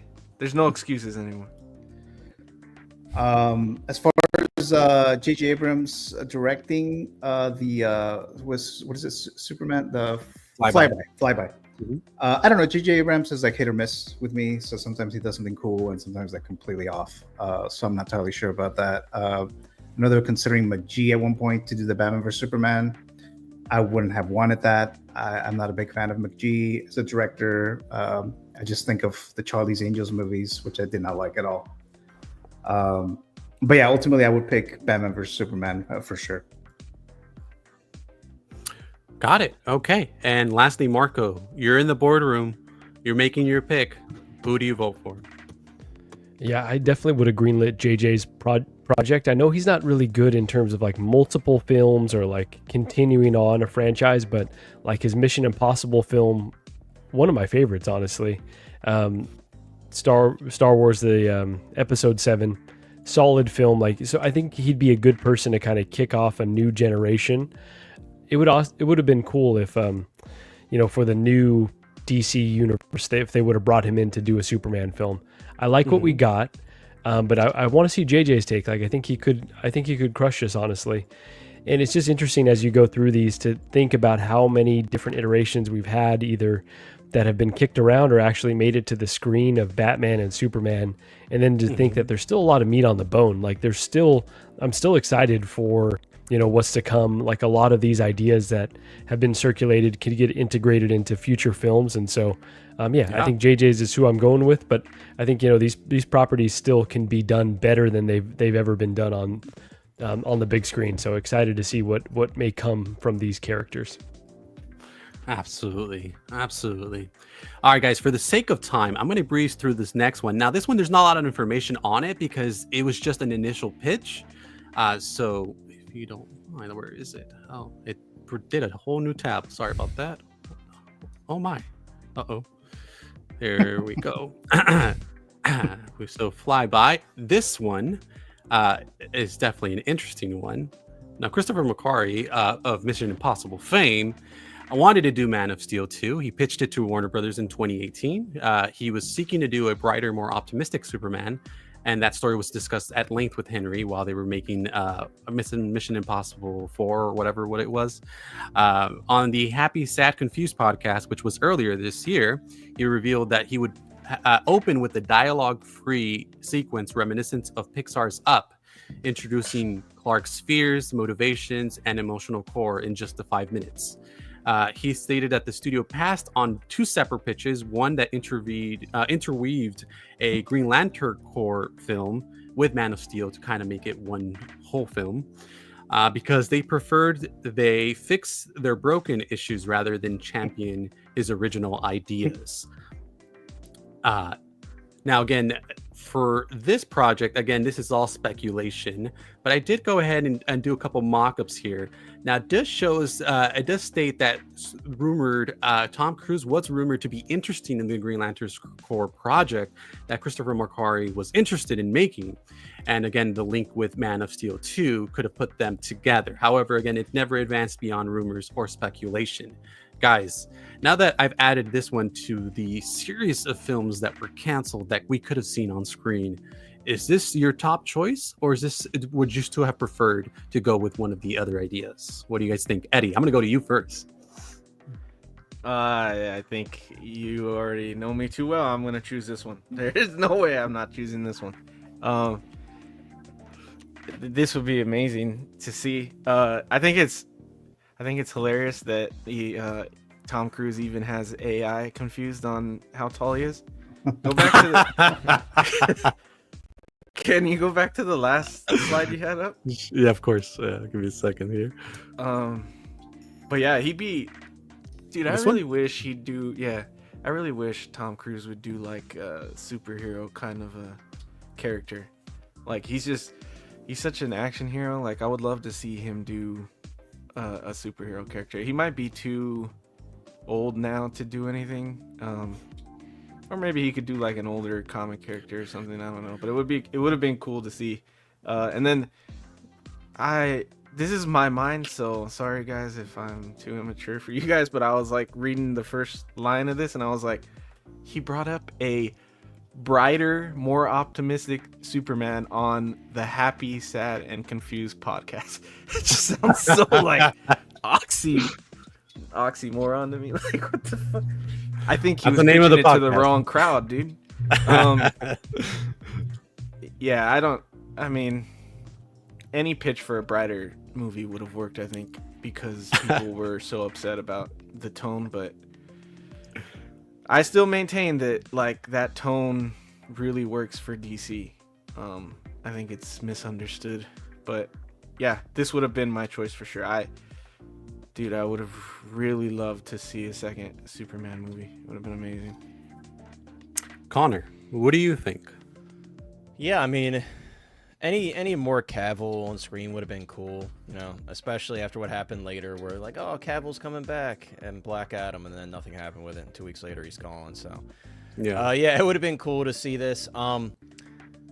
If I was in the room though, I would have been like, you know what, let's do without the next Superman movie. Let's give Affleck a solo film. I would have just cut this out completely and did the Affleck solo film. But no, this would have been cool. And yeah, I feel like Henry would have probably been pretty eager to do this, so I feel like his performance would have shown that. And you know, because and Eddie kind of touched on it, like the criticism of the dark tone of basically the entirety of the Snyderverse films, it would have been cool to see something different and a different take using, you know, our Superman, Henry Cavill at the time.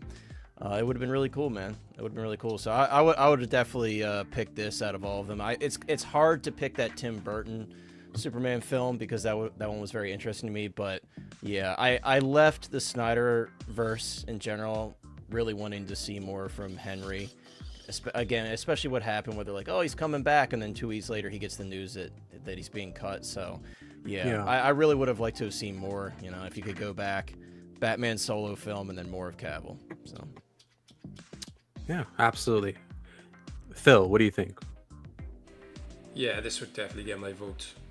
We didn't get enough Cavill in my opinion, and yeah, it was slightly gut-wrenching when you did get to see him at the end of Black Adam, thinking that yes, there's another movie in production potentially. We're gonna get to see him again. I felt for him as well, to be fair, because I think he knocked other projects on the head, didn't he?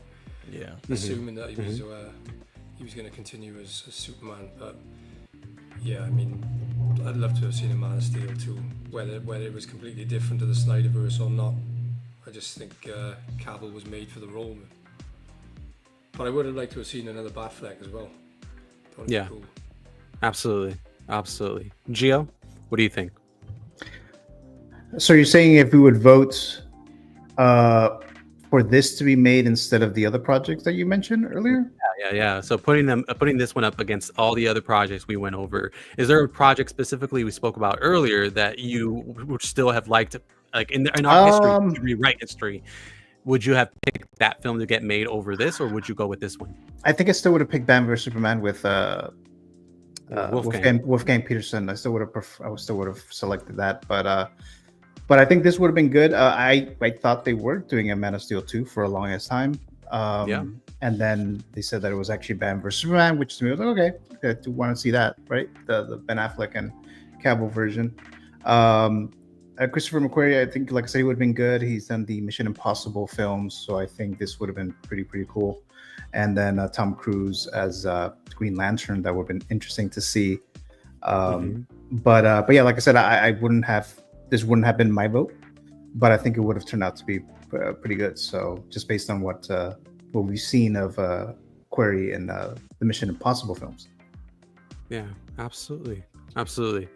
Marco, I'll go to you last. Again, now that you've seen all of these, and I made this graphic to kind of make it easier for all of you guys. I forgot I made that one, but putting all these films there. Actually, I have a mock-up there, Eddie, with Courtney Cox instead of Sandra Bullock. So I got Courtney Cox there with Nicolas Cage. So knowing all these films, Marco, was there one in particular you're like, that's the one I would have been, that's the one I would have wanted to be? Yeah, I didn't realize that Man of Steel 2 was ever an option. I had not heard that. So I think that's the most intriguing. Honestly, if the DCEU or whatever the heck it was called would have just slowed down a little bit and taken their time, they had such good pieces.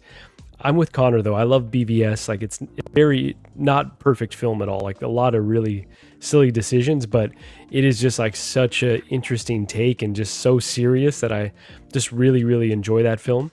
So I think, so I appreciate that we got that, but it was so rushed. Like they didn't build up to it like they should have. And yeah, this would have been a perfect way to really build out that universe, because I'm not a huge Man of Steel fan. Like I appreciate a lot of aspects of it, but I just think like, I don't know, it just is not a Superman film that I necessarily go back to all the time. So I think this would have been like building from that foundation and expanding the universe would have been awesome. So that's one that I'm very sad that didn't get made, because I think it could have kept the universe alive, and instead they rushed through it and ultimately killed it off. Yeah, unfortunately, that's what happened. Unfortunately, that's how it went. Man of Steel 2, Cavill was robbed. Yeah, I think that's one where like it really stings, how the studio did him. You know what I mean? Like he announced a video and everything, like I'm coming back, guys, and blah blah blah. We were all excited. The internet exploded, and what was it? 2 weeks, like you were saying, and then it was like, never mind.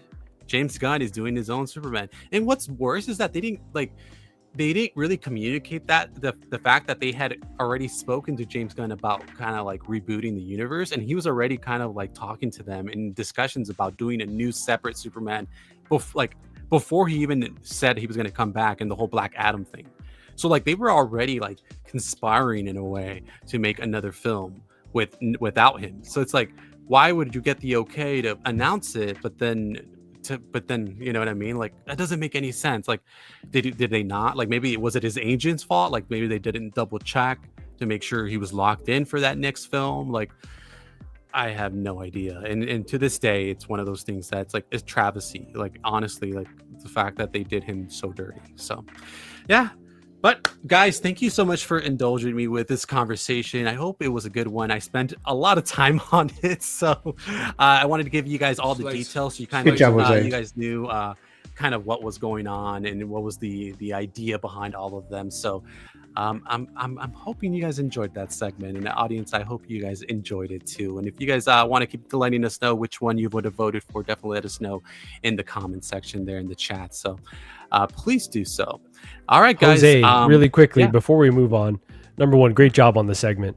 Like I could tell you put a lot of time and effort into that. Number two, I got to double down. You're an absolute menace with the AI, bro. I regret ever showing you or recommending AI to you. You're a fucking madman when it comes to that. But no, great job on the segment, bro. Thank you. I appreciate that. Thank Yeah, you. that was good, Jose. I mean, you are helping out Skynet, but Oh. Oops. Thank you, guys. I really appreciate the kind words. Thank you. I put on a lot of work on that one. A couple hours last night, just perfecting it. So that's why I was still up messaging both Eddie and Connor, like, "Hey guys, do you guys need help? I got here, and I'm here, and you need me anything, I'm here." So guys, I think it's the moment of truth. I think we can jump into the main event if you guys are ready. You guys ready to go? How are we feeling? Let's do it. As ready as I'll All ever right. be. All right, the main event it is. All right, guys, let's do it to it. All right, let me bring this up again, and here we go. Again, it's time, man. It is time. You guys ready to rumble? We're Sir, ready. Let's do it. Yeah. All right. I love that enthusiasm, guys. All right, guys. All right. First, I'm actually gonna skip the Spanish version just for sake of time. Gio, you're out of the hook on this one. You don't have to read it in Spanish. But Eddie, I'm gonna have you read the English version if you don't mind. Very quickly. What? I'm the second choice for competitors, and I gotta read today. You're asking Eddie to read his crazy work, bro. Yeah, after 3 hours of sleep. All right. Read the Spanish, Disclaimer: by participating in this figure pitch game, you acknowledge and agree that any pitch, idea, or concept presented during the competition is provided freely and without expectation of compensation. I thought I was going to be compensated. Or further involvement. You understand that by submitting your pitch, you renounce any and all rights, claims, or ownership of the content presented. You further agree that the pitch and related ideas are now considered fair game for use by said companies and or any associated parties without legal obligation. By continuing with your participation, you consent to these terms and waive any legal rights or claims to compensation regarding the use of your pitch. Beautifully read. Thank you, Eddie. I appreciate it. On 3 hours of sleep. I really appreciate that. All right, guys. So again, just for legal reasons, I just want to let you guys know again, if they do go ahead and announce a figure that's very similar to the one you end up pitching today, and you're like, hey, did they watch this show? I mean, I can't, there's nothing I can do about that, guys. So you are waiving your rights. This is a public use to them to use your project or your ideas. All right, guys. All right, guys. So let's keep this show going. And here we go. Good luck, fellas. Again, if you have not watched our previous episode, they are in the chat. Last episode, we had Vita go one-on-one with her partner, Jim the Collector. It was a very good one. It was kind of a landslide. I won't, lie about it. Sorry, Jim, but definitely check it out if you're intrigued on the idea and the concept of this show. There's some really good ones, and this one was our last one. So definitely give it a shot if you have not seen it already. We will move on. I got destroyed. Sorry about that, man. And Eddie says he demands a recount there for you. So again, it is main event time, guys. I did usually go ahead and ask Marco to do a poll to see who would go first, but I forgot to do it today. Marco, my apologies. I didn't ask you to do that. So again, I'm going to let you guys as gentlemen decide who wants to go first. I can go first. Oh, you're a gentleman and a scholar. I appreciate you. Yeah, I don't care. All right. Then before we go to you, Connor. Hold on. Again, you are pitching to one of these guys on the screen here. So in our Hot Toys or Jazz Inc., again, this is a parody image for those who do not know of Shark Tank. And again, this is King Shark Tank, where you will be pitching to the head honchos of these manufacturers. Again, this is a generated image here we have of us waiting to hear your pitch. And again, quickly, before we get into it, the rules of how it goes down. The two competitors must state who they are pitching to. So again, let us know right off the bat if you're pitching to Hot Toys, NR Jazz Inc., Closet Plastic, J&D, whatever it may be. The panelists will represent said company that the company chooses, and we will judge accordingly. Competitors will have 5 minutes, so I'll go ahead and set a timer for the pitch. Both competitors that have pitched, well, after we both pitch, we'll have a quick Q&A and rebuttal opportunity. So that's your opportunity to challenge the other competitor about certain things that may be missing or you did not understand about their pitch. And obviously that may help sway the audience. Again, lastly, the votes from the panel will be collected. So I'll ask you guys who you will vote for, and the live chat will determine the winner. So I will ask you guys as well on the panel to vote in the chat that, in the poll, in the chat. So that way you get your votes in as well. Connor and Eddie, you can vote for yourselves if you'd like to do so. That is an option. That's totally allowed. All right, guys. All right. Any questions? Oh, sounds good. All right, guys. Connor, whenever you're ready, you can start selecting the option there to present. So you can go ahead. Hold on 1 second. Let's see. All right. Before I pull up these photos, can I? I'm starting right now, right? I'm good. You want me to start the timer if you're ready? Start it. All right.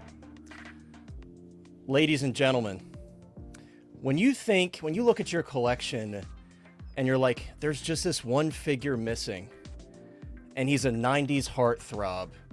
No one's made a figure of him. Third party, officially licensed, nobody has made a figure of this guy. In recent years, I guess up to like 2 years ago, this man made a big comeback. He's the people's champ. He's the people's favorite. And I know you're thinking to yourself, it's gotta be this particular figure that I'm thinking of. And Jose, if you could pull it up on the screen. If you were thinking to yourself, Rick O'Connell from the 1999 Mummy film, then you would be correct. Guys, I mean, this film, I got hair standing up in my arms right now just talking about it with you guys, because I love this trilogy so much, especially the first film, because I can't tell you how many times I watched this film, and as a young kid who was really into horror and really into the creepy and unknown, this film just kind of fit right in the middle. It had all these comedy aspects, Yeah, Brendan Fraser, man, come on. I mean, I'm pulling at the heartstrings with this one, but truly, like, Brendan Fraser was one of my favorite actors as a kid, and this figure, it blows my mind that nobody has done this. So, in Art Collectibles, I hope you're listening to this, but, I'm gonna cheat a little bit. Hot Toys, if you throw some money at me, I might listen to you as well. But this one, I feel like In Art could really just tackle this. So In Art Collectibles, I'm talking to you. Viper, I'm talking to you, buddy. Brendan Fraser here from The Mummy, a super nostalgic film.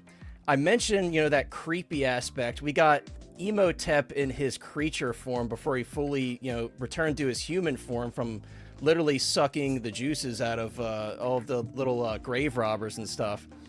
Yeah, and then, like, the potential, I'm sure you guys are seeing the potential here to build out this line. You got his love interest, Evelyn, by his side.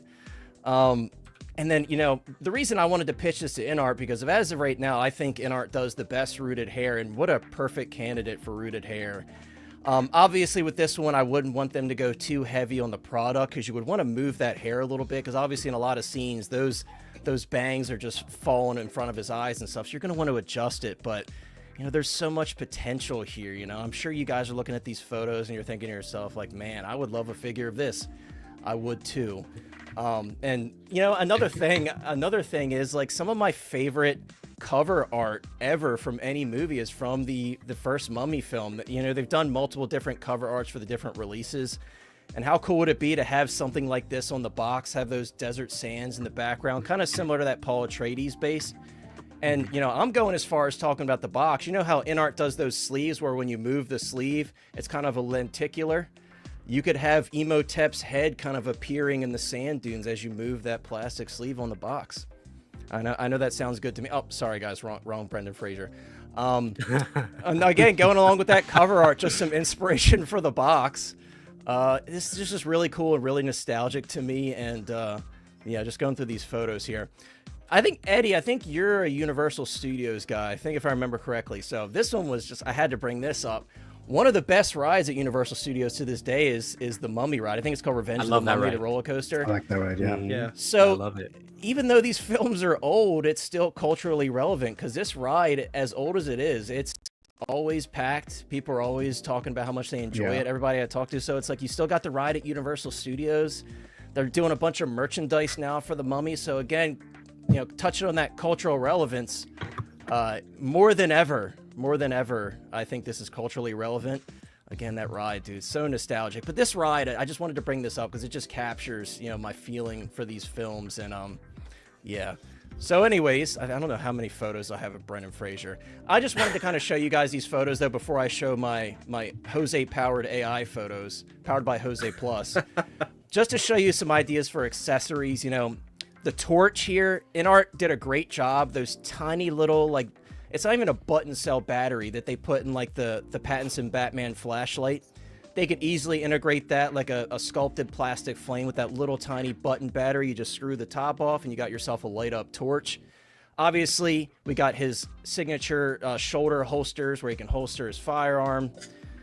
And the other thing I kind of like about these Mummy films is you kind of have like that Indiana Jones inspiration a lot with this character too. And that's another big hole there. So this is kind of filling that like original trilogy Indiana Jones want for me, as well as the Mummy. So I have a lot of photos here, just kind of showing you guys again that artisan hair is just so special for this one because it's like the perfect candidate for it. It's like, you know, Severus Snape from InArt. You guys did Severus Snape. This one's just like a perfect candidate. I do think though, you know, in traditional InArt or Hot Toys fashion, you could do sculpted hair as well, just to kind of have the two different price points, because obviously the rooted hair is not for everybody. And again, you know, when we're talking about building out lines, this wouldn't really have to be a line that you have to build out that far. You could really complete the line if you do Rick O'Connell, his love interest Evelyn, and then Emotep. You can call it a day. And I think most of us would probably be even happy if they just did the human form of Emotep.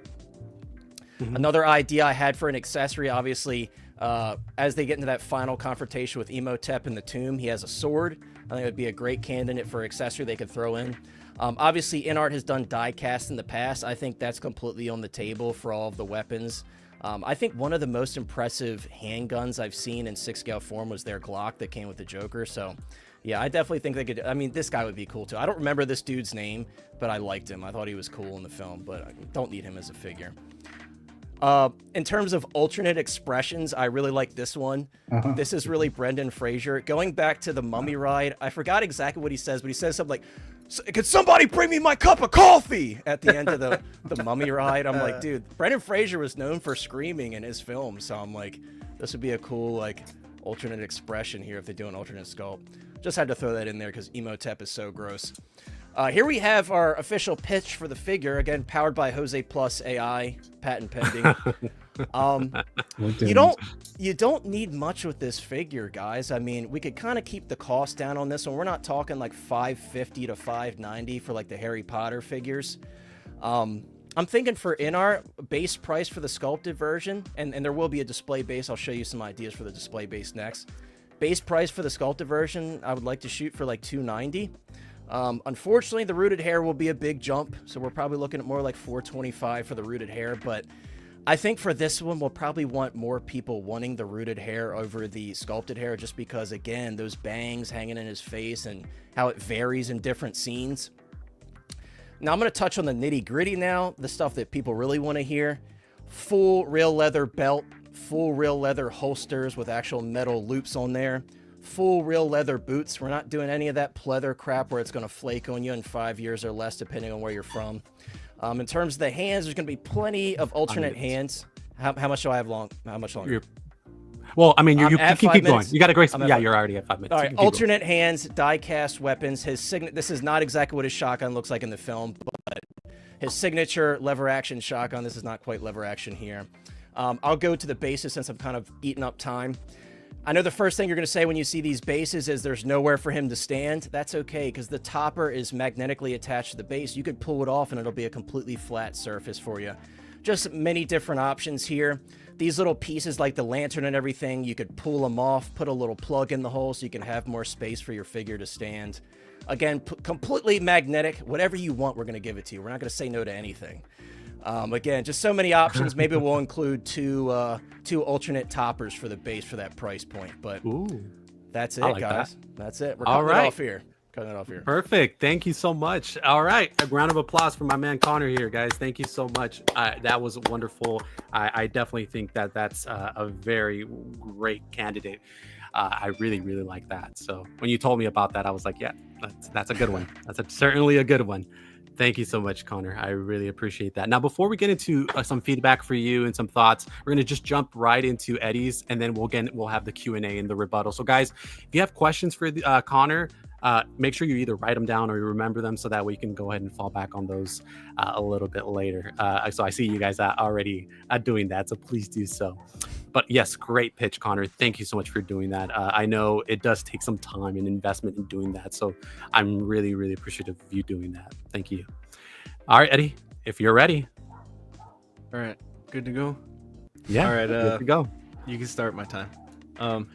Okay. I don't know why I'm nervous, so if I sound nervous, I apologize. I don't know why this is nervous. Yeah, you do. You do sound nervous. Yeah. You good, Eddie? You good? Thank you. Appreciate it. Okay, so I am happy to be here. I'm gonna be what happened? You have to. You want to? Oh, I know. I'm not sharing yet. I'm gonna get into it and then I'll start sharing. Go. Okay, cool. I'm happy to be here today. I am personally pitching to Howard from Hot Toys, but I will take anything. I love in art, so if Viper wants to help me out here too, I'm a big fan of in art, and I'll pass on Jazz Inc. But I think I have a great opportunity for everybody here, and there's no rules to this that I've seen, right? So it's pretty much open floor plan here. So unlike my competitor, I am a businessman, and I am not going to callously waste your guys' time, so I will make up for that right now. I'm going to get straight into it. You guys are businessmen. I'm a businessman. I want to make you guys money just as much as I want to make money myself. I feel that Howard owns the 1/6 scale market, has for years, continues to own it, even with InArt coming in with new products. I feel that they're still the biggest competitor in the game, and I think they have a huge chunk of the pie left on the table with the video game customers. So I'm gonna go ahead and pull up my slides here. Let's see. All right. If Jose could please, thank you, sir. There you go. My pitch today is going to be for Master Chief, specifically from Halo 3. I think that with you guys leaving a big chunk of the market, like the video game customers on the table, that is a huge lot of money that you guys could be making right now in this time. Like, what better time than to eat all that up with the way that everything is and how much competition you guys are. You could be first to market because all of that competition is also leaving this on the table. So my pitch is for Master Chief. There's a ton of opportunity here. My pitch is specifically for the standard version, 380 die cast and a light up function. You get a couple of accessories there, the hands, you get a pistol, the assault rifle, the battle rifle, and a couple grenades. I think this is a good standard. Also, being a die-cast figure at 380, kind of your guys' bread and butter, that Iron Man market, I think that this is a great price point to offer this at. And then, let me go to the next slide. And then here we have a deluxe or DX, if you will, priced at $430 with a couple extra weapons. Still has the die-cast light-up function. This one comes with a Dio base. You guys are doing great with the diorama bases right now, and I've seen that you guys are currently getting into more of those, so I think that that's a great opportunity for this. And then I have some different options here of environments that you could use for the Dio base, different maps from the game. And I thought it would be really cool to still offer the standard version with just the plain base that you guys do, the rectangle base, and then maybe give some covers that you guys do, the switch out covers that has different environments on it, like sandy cover, or the regular base could be like a great cover, and then you have like a more of like a forest cover. I think those would all work. I think it would be great. And then this has huge potential for your guys' other bread and butter, like the Iron Man repaints, other armors, a ton of money making potential. Use the same molds, so I think that this is a win-win situation, and that's basically all I got. So sorry guys if that was a little cut short, but yeah, I think that's everything. All right. Yeah, no. You had 35 seconds left, but that's totally okay. Oh, nice. No worries. Really? Dang. Yeah. 5 minutes flies No. by, huh? It does. It does. All right. Well, thank you so much, Eddie. Round of applause for my man, Eddie. Guys, thank you so much. Both of you guys, excellent presentations, guys. Eddie, thank you so much for providing us all those details and the two options, obviously. Again, very, very nice. All right, guys. So we'll get it quickly into the rebuttal Q&A section. Again, this gives the opportunity for the panelists, especially our guest judges, to go ahead and jump in with any questions that you might have, or concerns, questions about the budget, price or budget or wise. Let us know if you have any questions. Is there somebody who specifically has a burning question they want to ask right away? Connor, does the Brendan Fraser come in battle damage? I know he was clean in the images, but will there be a battle damage version? I mean, there's certainly potential for that. I guess it would be more so a thing where after the first figure, they see the response to it, and we'll see how much further they'll build out the line after that. And then I've got just the one for Eddie. Would you consider the head sculpt from the TV show? It's definitely something we consider if you guys think that would be profitable. Personally, I left it out just because the feedback on the show hasn't been the best. That would take a lot of R&D and a lot of money to get that likeness, as well as create that head sculpt that you really aren't going to use for anything else. So I thought, in the interest of making money, we just leave it out. Most people are going to use that helmet sculpt 9 times out of 10 anyway. Awesome. Yeah. Thanks, guys, and outstanding presentations as well. Really good. Appreciate it. Absolutely. Gio, you got something for them? Yeah. First for Connor, the leather components in the figure, like the holster, the belts, and things like that, would those go with even the standard version? Yeah, that would be standard. I mean, I would think for pricing purposes, maybe with the standard version, you would only get one of the base toppers, and that would be like kind of an exclusive thing to get the extra base topper. But yeah, you know, the rooted hair does cost a lot more in labor, and it's a lot more laborious to do. So that's kind of explaining that big price jump between the two. And you might have mentioned this, but I might have missed it. I'm assuming rolling eyeball function. Yeah, so I had that on my list when I realized I was going over 5 minutes. So my idea for that was actually magnetic rolling eyeballs, since it was just introduced with their recent figures. But yeah, I unfortunately I had to cut it short. But yes. Okay. Thank you so much, Mr. Connor. And then Eddie, you mentioned diecast. Is this for the whole figure or just parts, components? Mainly the armor, but all of the armor pieces. We would do the chest, legs, 100% of the legs, forearms, and shoulders, and the helmet as well. Okay. That was it.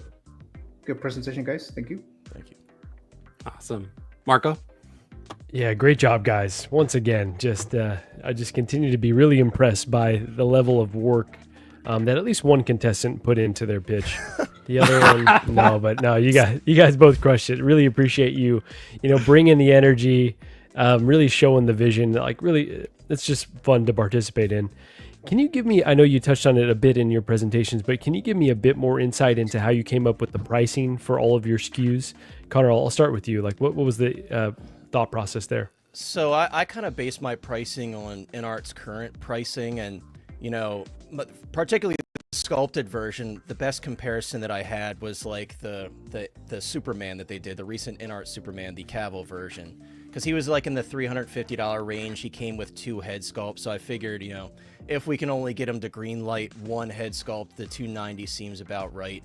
And then kind of calculating the average extra charge for the rooted hair. That's how I got to that $425, which is still well below a lot of the other announcements from InArt, all things considered. So that's kind of where I landed on those price points.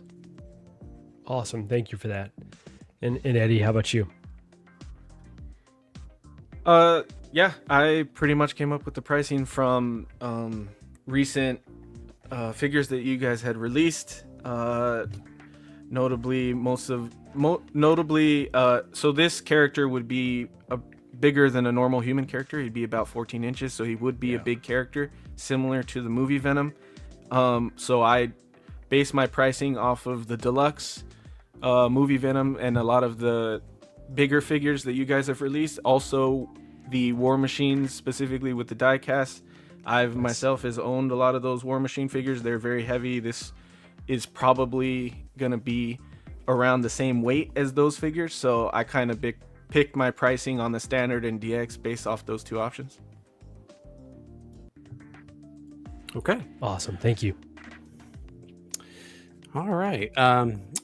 Give me a second while I think of my questions. I want to give you guys the opportunity to go ahead and challenge each other. If there's something that you in particular were concerned about their pitch or questions or anything you might want to ask them, now is the opportunity to do so, guys. I'm going to take the high road. I love Halo 3, so... You know, maybe if his figure doesn't get made, we'll have to join up later and get it made, man. I saw like the bubble shield pitch as part of his pitch and everything, and all the different throwables. And weirdly enough, I completely agree. If I were to pick one game, it would be Halo 3 to do a Master Chief from. So I have nothing, even though my competitor somewhat insulted me at the beginning of his pitch, I have nothing bad to say to him.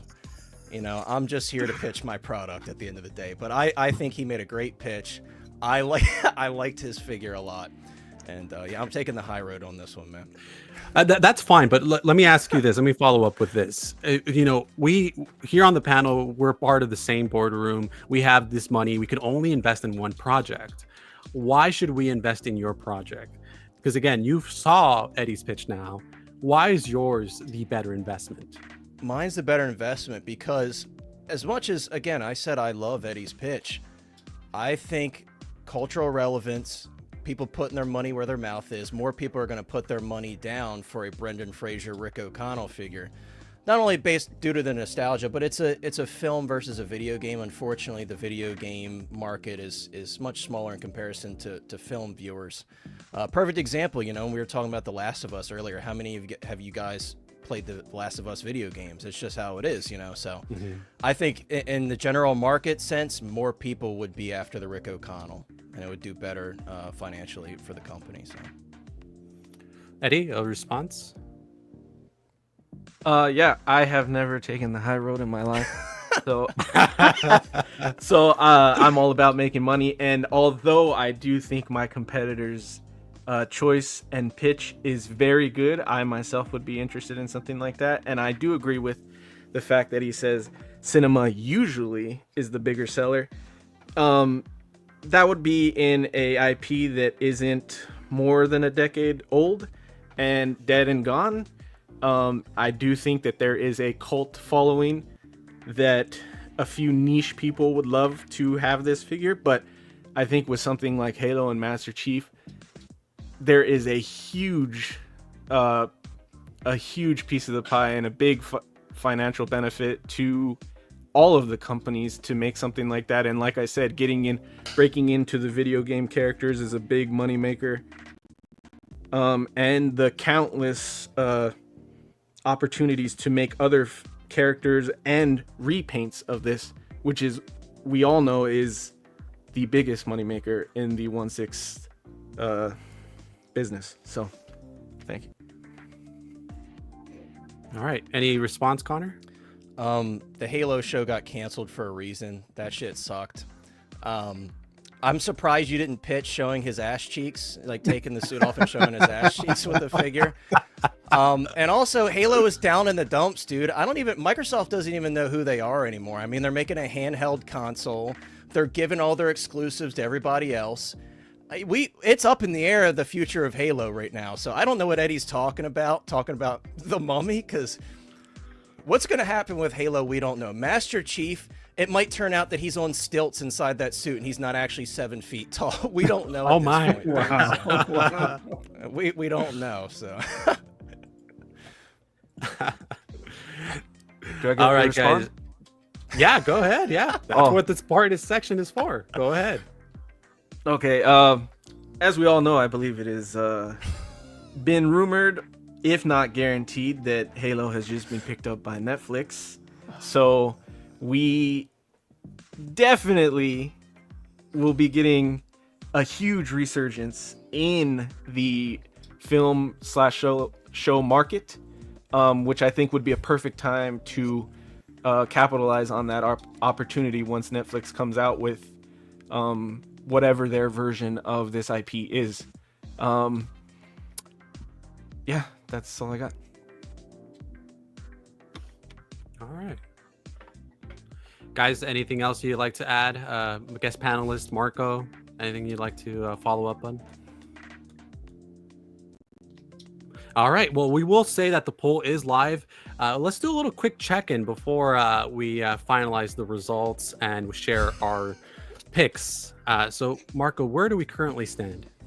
Yeah, really quickly, Jose, I just want to go through a little bit of rigmarole here. So, Yeah. if you're watching right now, either live on the replay, do a few things for us if you wouldn't mind. Number one, go subscribe to Jose Plus.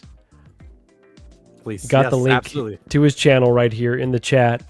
Here it is, at Jose Plus. It's PLUS, Jose Plus. So yeah, let's get those numbers up for Jose because he's got some awesome content on there.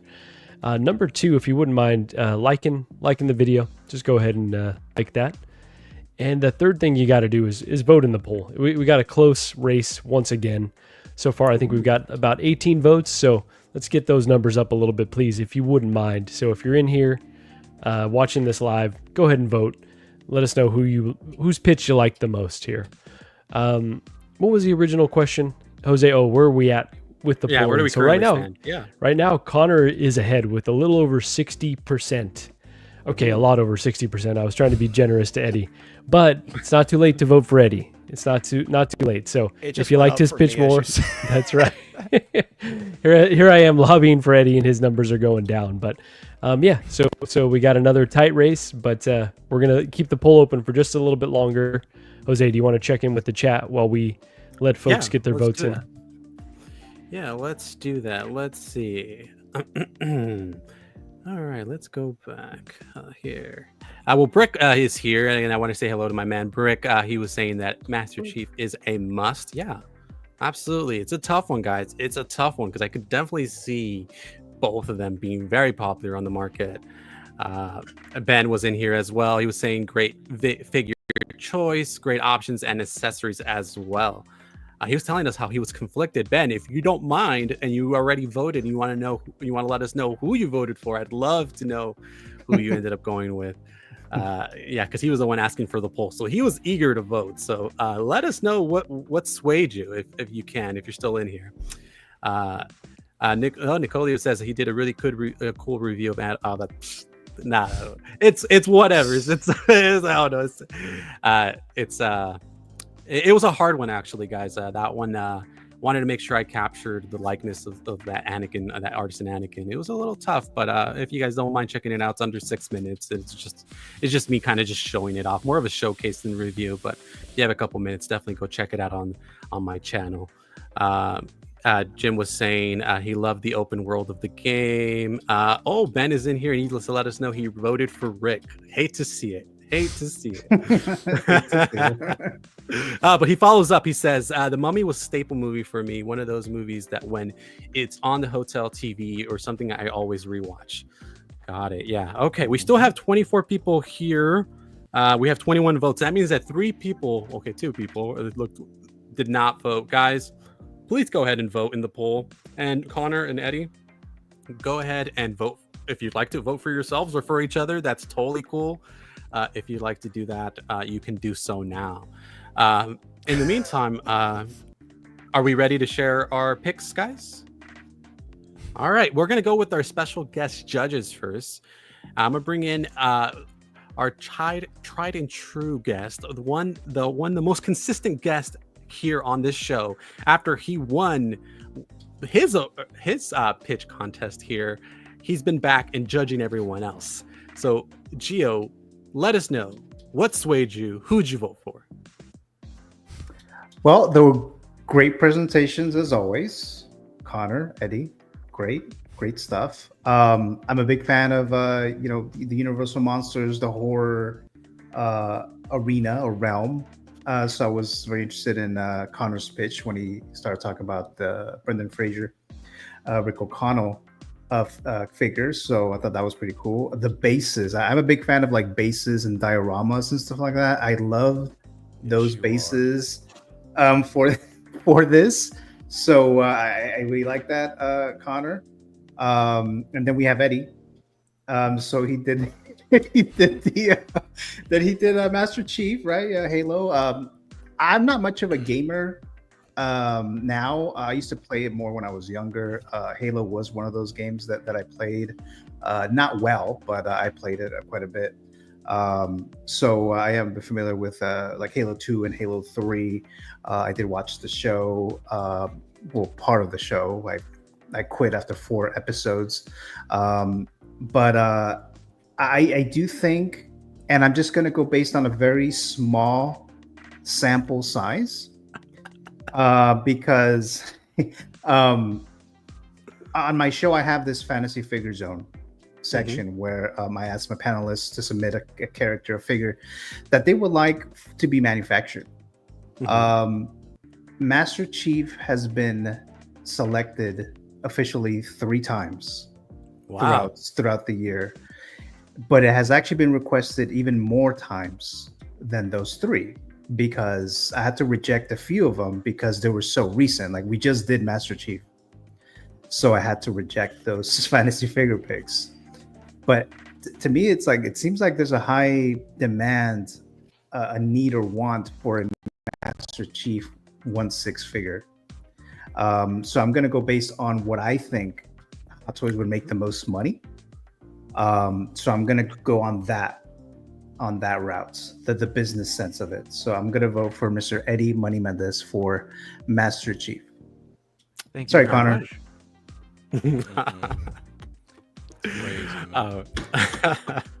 All right. Well, thank you, Gio, for explaining that thoroughly. I really appreciate that. Now our special guest judge here, Phil. Now you are going to be put through this next time, so you already know, you've seen it, but again, this, both of these presentations were good, but which way are you swaying? Yeah, I can't fault the presentation, guys. They were really, really good, and it's a tough decision. I didn't think it would be. I thought generally when you watch these, you're like, yeah, that's the one I would get 100%. Wouldn't even think about the other figure, but both of these, I would say they mean so much, but it's not so much that. The nostalgia side of the Mummy for me, we've been to Florida a few times, love Universal, love the ride, and love the movies as well. And the sort of movie where you can just flick it on there, an easy watch, rather than going to think about anything.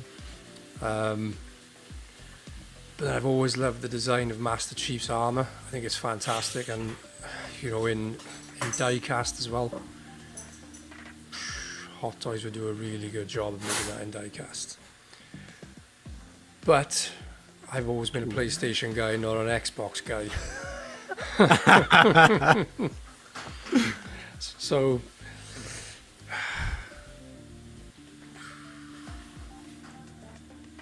and I reckon Howard Chang is probably a PlayStation guy, not an Xbox guy.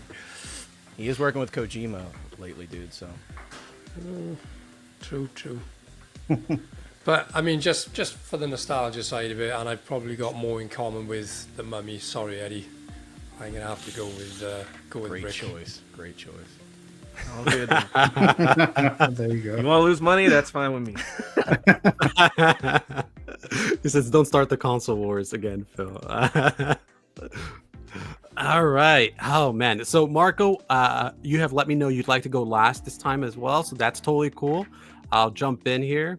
After I share my vote, you'll share yours, and then we'll close the poll, and that'll be the end of the show, guys. I don't want to keep you guys any longer. I know it's Saturday, and you guys other more important things to do, but I hope you guys been having fun. I have. So, guys, oh man, I said guys, and I sounded like Connor for a second. I don't know why. I honestly, you know what? This is really hard. You guys both told me these ones, and I was like, you know what? I was like, oh god. And it was like, and then obviously I was helping you guys, with your pitches and all that, and so I already knew, and I was asking myself, like, oh man, like if I could buy one of these, I saw both of them on there, and I could buy only one of them, which one would I buy? And it was tough because I have to think of like, okay, well, what is my desire versus what's financially the better decision, right? And I don't know, it's tough because I feel like the board might vote more in Eddie's favor. I do think that they would think that financially would be the better logical choice, would make them more money, especially if it's diecast. Howard Chan loves that. But nostalgia kind of pulls me to the Mummy side. So, and I love that ride. You've made an excellent point, Connor, by bringing that up and making us kind of feel like how it's still relevant and prominent in today's world, right? So, oh god, this is tough, man. Oh, but I think I'm gonna go with my initial thought, and my initial thought is going with Connor and Rick O'Connor. I think that's my choice. I think that's the one I'm being pulled for. I think the board would vote in Eddie's favor, so I think Eddie, you financially, yours would probably be more profitable. But I think that this Rick O'Connor figure would be one of the best figures in the market, especially if someone like Inart did tackle it. I am a little it is a little questionable because I do know that Inart does not have access to Universal Monsters. I think it'd be more like a Caustic Plastic that might be able to do that. So that was the only thing that I was kind of questioning.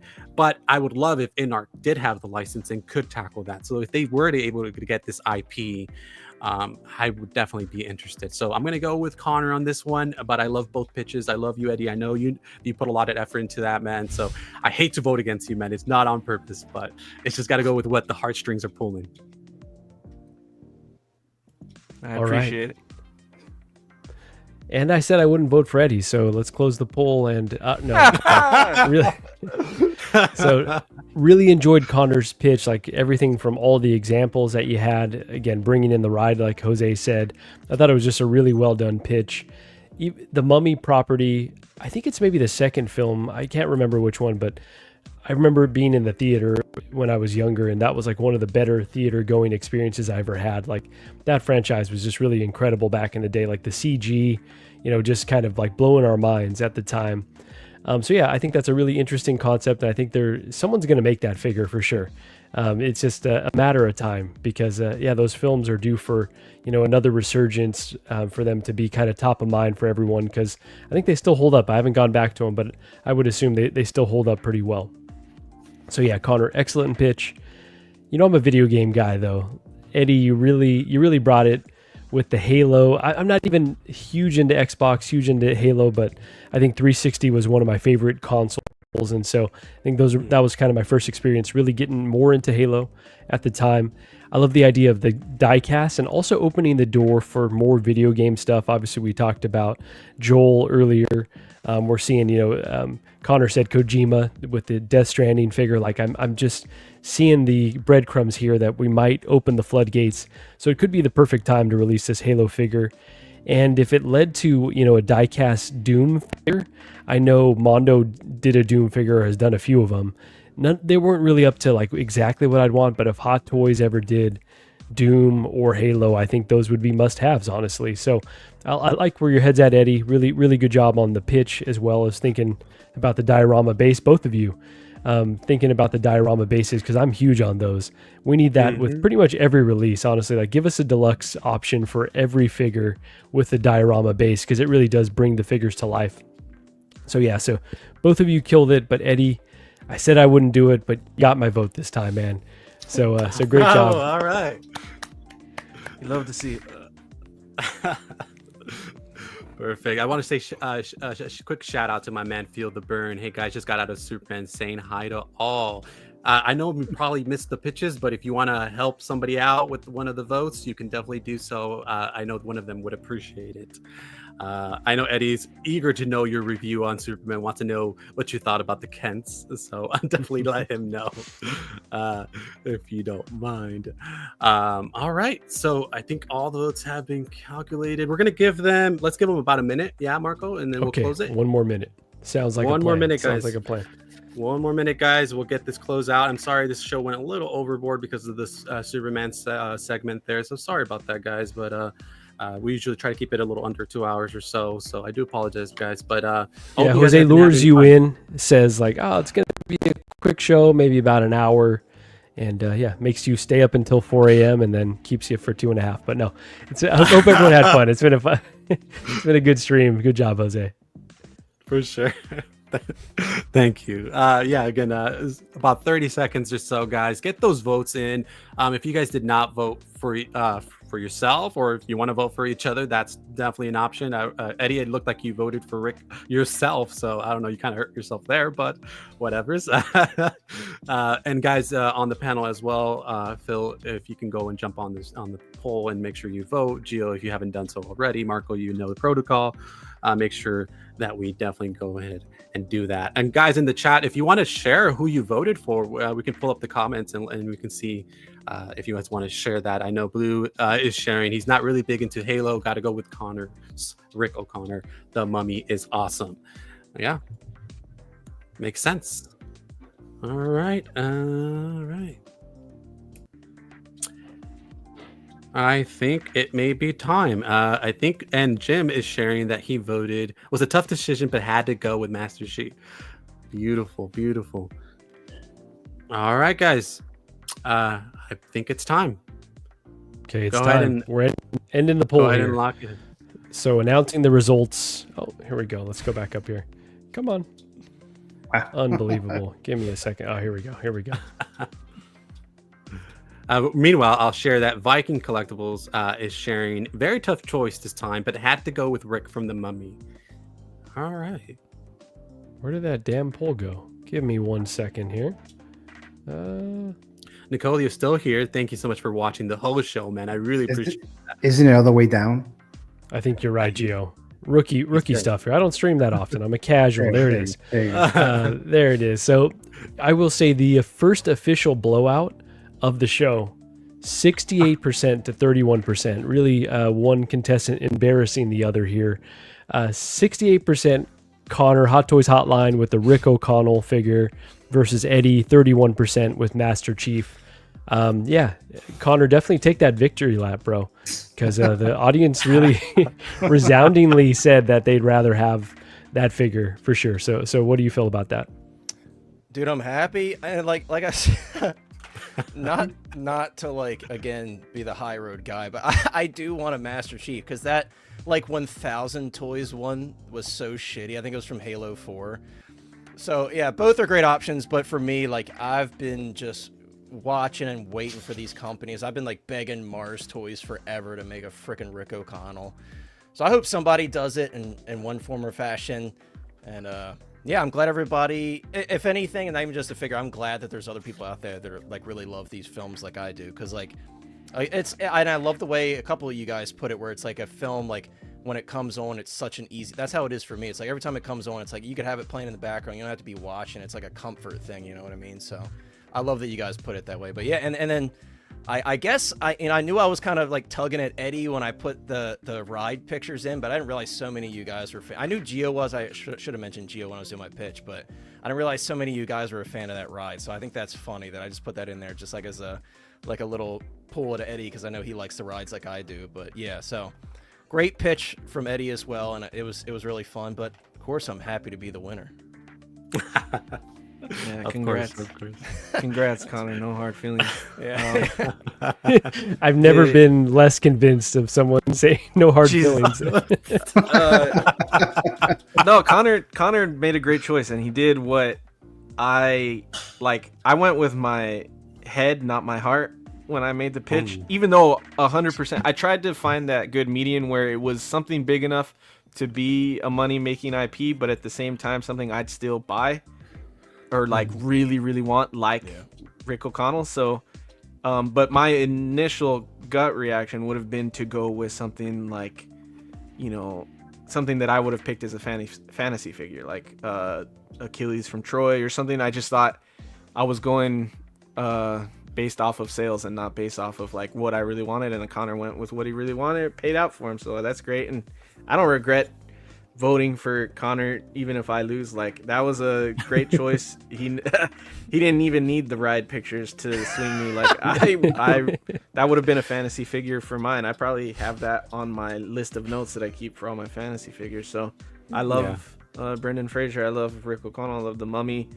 The first two. Are there other fantasies in that book or just figures? Wow. I don't keep that written down. I can't have that found.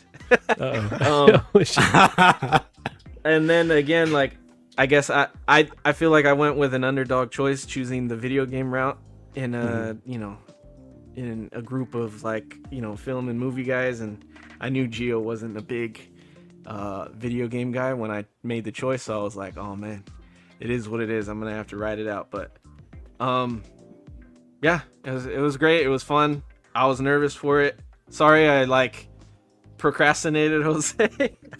And thanks for all the help with it. Yes. Like the AI stuff really helped out a lot. So I appreciate that, man. Of course. Like, Jose is growing as a person, though. You didn't have a meltdown this time like you did with Ben. It's wow. You had a meltdown with Ben? Ben changed his pitch the night before, so I finished my pitch and then I would ask him. Did you decide already? Oh, I haven't even given it any thought. I was like, dude, it's like a couple of days away. What are you talking about? I was like, but he said he was trolling me. But even then, I was like, I got a little worried, and then I was like, oh my god, like. And then, like, I was offering to help, but he wasn't saying anything. So I was like, well, I can't help if you don't, you know what I mean? So, but he came through and he was able to do everything. And I got worried for no reason. So Ben, if you're still watching, I love you out there, man. And thank you so much for coming by. And guys, thank you guys for coming by and hanging out with us. It was a great show. Yeah, I think we can wrap it up. I'll let you guys get Jose, really quick. Saturday. Yeah. Before we wrap up, I know I was saying we're going long, but if someone wants to participate in the figure pitch and be on the show, what should they do? Should they DM you on Instagram, or what's the me best or way? you? Yeah, absolutely. Get in touch with me or Marco about the show, and if it's something that you feel you would like to do, definitely come on, and we'll try to find you a competitor, and we'll make it happen. Absolutely. Heck yeah. Yeah. Last thing I'll finish off is, again, Phil, you are on next. You're next. Are you excited? August, you're going up against KG Collector. What do you think about that? Bricking it. Absolutely bricking it. I imagine KG is going to be a fierce competitor. Yeah. Not looking forward to it, but I'll bring my best. These guys have set the bar, so hopefully I can raise it a little. Absolutely. Well, looking forward to having you on. And guys, you guys are always welcome to come back as guest judges and go ahead and kind of be on the opposite side and judge the presentations and kind of see how they did it and if there's something that maybe you would have done differently. So absolutely. All right, guys, we'll wrap it up. Nicolio, again, thank you so much for watching the host show. He says, glad he could catch it. Y hasta luego. Hasta luego, guys. Thank you so much for watching. This has been Más o Menos Capítulo 7. And we'll catch you on the next episode. We'll see you guys later. Have a great weekend, guys.